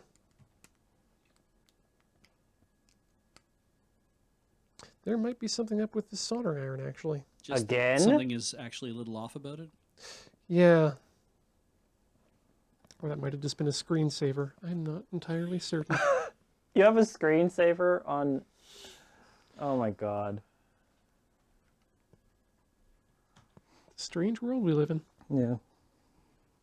Now, one class I took in high school that you guys may not have taken was drafting. Ooh, We that's had that. what I wanted to take. I took it twice. Really? Even though the second time I took it, I walked into the class the first time and the teacher was the same teacher, was like, "What are you doing here?" And I was like, "What did I do wrong?" Turns out it is you take the class one time kind of thing. Yes, okay. there isn't a second level. No, it's just like grade 10/11 drafting. Yeah, see, in Alberta, the module system was set up so that it's like you would take drafting with everybody else, and then you would be given a bunch of modules and be like, your job is to complete as many of these as you want for the rest of the session while you're using the labs and stuff. And if you only get through 2 or 3 of them, that's fine. You get a credit for each one you finish. If you finish 6 or 7, because you're here all night and you want to do a lot more, you can do that. Earn more credits if you want to. And I think they were always just kind of adding more modules, so you could always just kind of do more things if you wanted. Yeah, that makes sense. Yeah, so there probably would have been more for you to do in a situation like that. I didn't really do it. I futzed around in that class a lot. Oh, well, fair enough. Yep. There are certain classes. I'm not saying go back to high school. I'm just... Yeah. Well, the thing is, I think I was allowed to futz around a lot because I was a fairly orderly student. I wouldn't, like, cause disturbances or be too loud or disruptive or anything. So the teacher was just like, you know what? Sure. Have a spare class that you're technically, like, in class doing. You're not in trouble. Did you have a credit system in BC? I don't think so, no. So it wasn't like you had to earn 100 credits to get out of high school? No, there were just prerequisites for, like, going into university. Oh, interesting. Okay. Like, you needed English 11 kind of thing. Right. Because I think, anyway. both of those were true for us. You had to have 100 credits in high school when I was going to high school. And if you did not get 100 credits, you don't graduate. And you also had, and there were certain courses that were also required. Yeah. Like you had to have an English, and you had to have Com 20. Yeah. The 23 level, like 13, 23, 33 courses were like those are your base level courses, and the 10, 20, 30s were the academic level courses. I think there may have been a credit amount that you had to get, and I was just safely above it, so I never bothered even really looking into it. I'm pretty sure I earned 128 credits in my time at high school. Same. I was an overachiever for that way. Well, I just never took a spare. Yeah, I never took a spare either. Yep. Yeah. And then I was in the yearbook club, which meant that there was a lot of stuff like desktop publishing and photography and all that. I was just naturally doing all that. Band, jazz band, Yeah. jazz combo, Yeah, yeah. all credited things. Okay, well, I need to take the casing off these LEDs now, which I should have done earlier. The names you're giving for classes, though, are definitely different. Because the names I was using for university and all that was like English 11, Yeah. Math 10. And Right. we had 9, like 10, 11, 12 by the Yeah. grade. Yeah. we had the 3 separations of math, usually, Okay. of essentials, fundamentals, I think, and the third one or whatever. Experimentals. It was basically what you need for math, normal math, and then you're going into math. academic Dream level. math. Yeah. Yeah. Our split was 10, 13, 20, 23, 30, 33. Yeah. And for math levels, in fact, we had 30, 33, but we also had math 31, which was calculus. We never called classes by numbers like that. Yeah, they did a weird split like that, and then they went back, I think, recently to where it was like 9, 10, 11, 12. But then it would be like 12, like 10A or 10B, just to kind of give you a sense of this is the grade level you should be at, and this is the academic versus base level. Because everybody wants you to have like a base level math. Yeah. Everyone needs to learn about polynomials and factoring those. Exactly. It's weird to me because when I read like old Archie comics, it's like, oh, I took algebra, or Yeah. geometry, or trigonometry, and those are the 3 levels of math: are Like- algebra, geometry, and trigonometry. Like, I've done all of those. Yeah. I did none of those. I did math 10, which was as much as I needed to do. Did they not do algebra in math 10? You know, like solve for x? I was solving for X. Okay, that's algebra. Did you deal with any sins or cosins? Or tans. Yeah, see, then, okay, then, you know what you've that done is. then you've done Yeah. trigonometry. That's trigonometry. Basic trigonometry. Can you tell me what the area of a circle is? Like how to figure that out? Isn't that pi r squared? Or Yeah, so you did So you've done geometry too. yeah. Yeah. Yeah. That's why I never understood like from Archie comics from the 50s and 60s is that these are like, oh, I took algebra, and it's kind of like we take all 3 of these things together Yeah. in Yeah. a single year. These are all basic math. Yeah. We take them over and over and over again, in fact. Well, things back then were a bit different for teaching. Yeah, well, that's the thing. That's true. You could be dating 2 girls at the same time. Yes. Yeah. And with like about 6 or 7 on the side, and they wouldn't really care? Apparently, yeah. And you'd have to stay after school for detention as opposed to getting on a bus. Dang. Wait, sorry, what? You had to get on a bus for detention? No, in no, your I mean, school? no, we didn't have detention because there was no way to get you home if you. Oh, that makes sense. Like, that might just be country boy Ian coming through again. Holy but- shit, that's strong. Wow. Yeah. I only ever had detention-like situations in elementary school.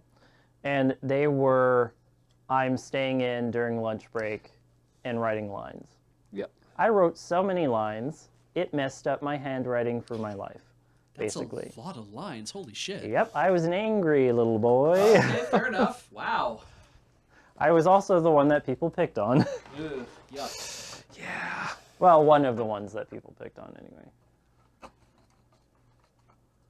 Yeah, calculus up here was not divided into 3 classes as a, like when I took Math 31 in high school, it's technically supposed to be thought of as pre-calc, but it is full calc. Like you're learning differentials and integrals, you're learning how to calculate like areas and volumes of graphs as like so 3D calculus. We basically covered just about everything. So it wasn't pre-calc, it was Full calculus. It was full calc, but Yeah. it was like, you know, it was a single variant, like it's not multivariant. And when I went, that was basically to prep me to go to university. Yeah, that's. And when I got to university, I found out that all the calc we were doing was exactly the same stuff. Yep. Which was kind of cool, but also kind of annoying. Yeah.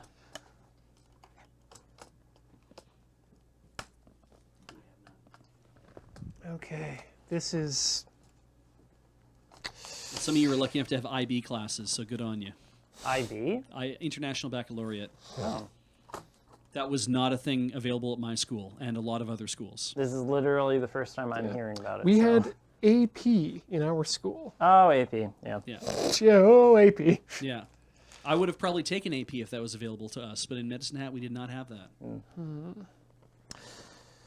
So there's some variances here that I'm going to need to file down, Uh-oh. but I think that's due to the edge of this, some of these things here. You know, I don't know if I have all my files with me. But you know what? I'm not adverse to spending a bit more time on this project in future, too. Sure. But you're so close. Yeah, I mean, I'd like to give this some sort of a send-off. Aha, there you are. File friends. All components are in place as far as soldering is concerned, is what you've Correct. said. Correct. And we were able to boot it, which is nice. Yeah. Mostly booted. Mostly. Well, you are 9 minutes away from being done, I guess is a way to say that. Yeah. Well, what I'm going to do is I'm just going to file this here, see if I can get it into its plastic sheath, and then we'll consider that a show. How about? Yeah.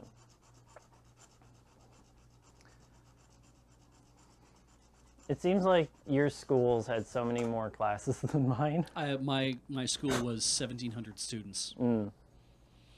Well, like, the university I went to Yeah. in Kamloops, Oh yeah. I took French 100, and then I was like, oh yes, I'm going to take French 200, and that was the year where, oh, they're not doing that anymore because the professor has left the building. Oh, okay. Like, and just going back throughout high school and elementary school, we didn't exactly have wide-ranging options for classes. Okay. It was more like the essentials.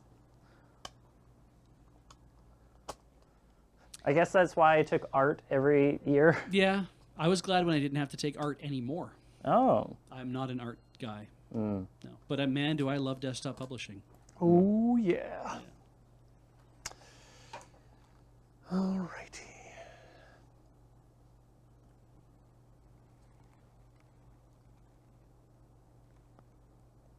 The tolerances on this are extremely tight. Do you want to just file down the inner edge of the like the not the side, but the edge. What I think I'm going to do is actually take some time and really have a look at this and find out where I need to file, how much I need to file, and then actually get in there with maybe a sanding block or some sandpaper rather than just try to feel it out. You put the whole thing in the fridge so it shrinks. Hey. And then you shove it inside the plastic when you heat up the plastic in the oven so it gets warm.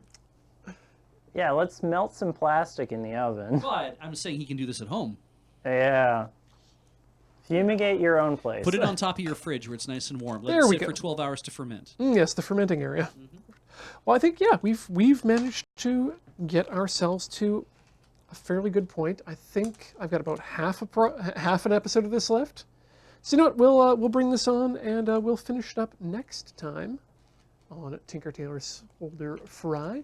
But before we leave, I would like to make sure to remind everyone that if you like what you see here, go check out loadingreadyrun.com/live.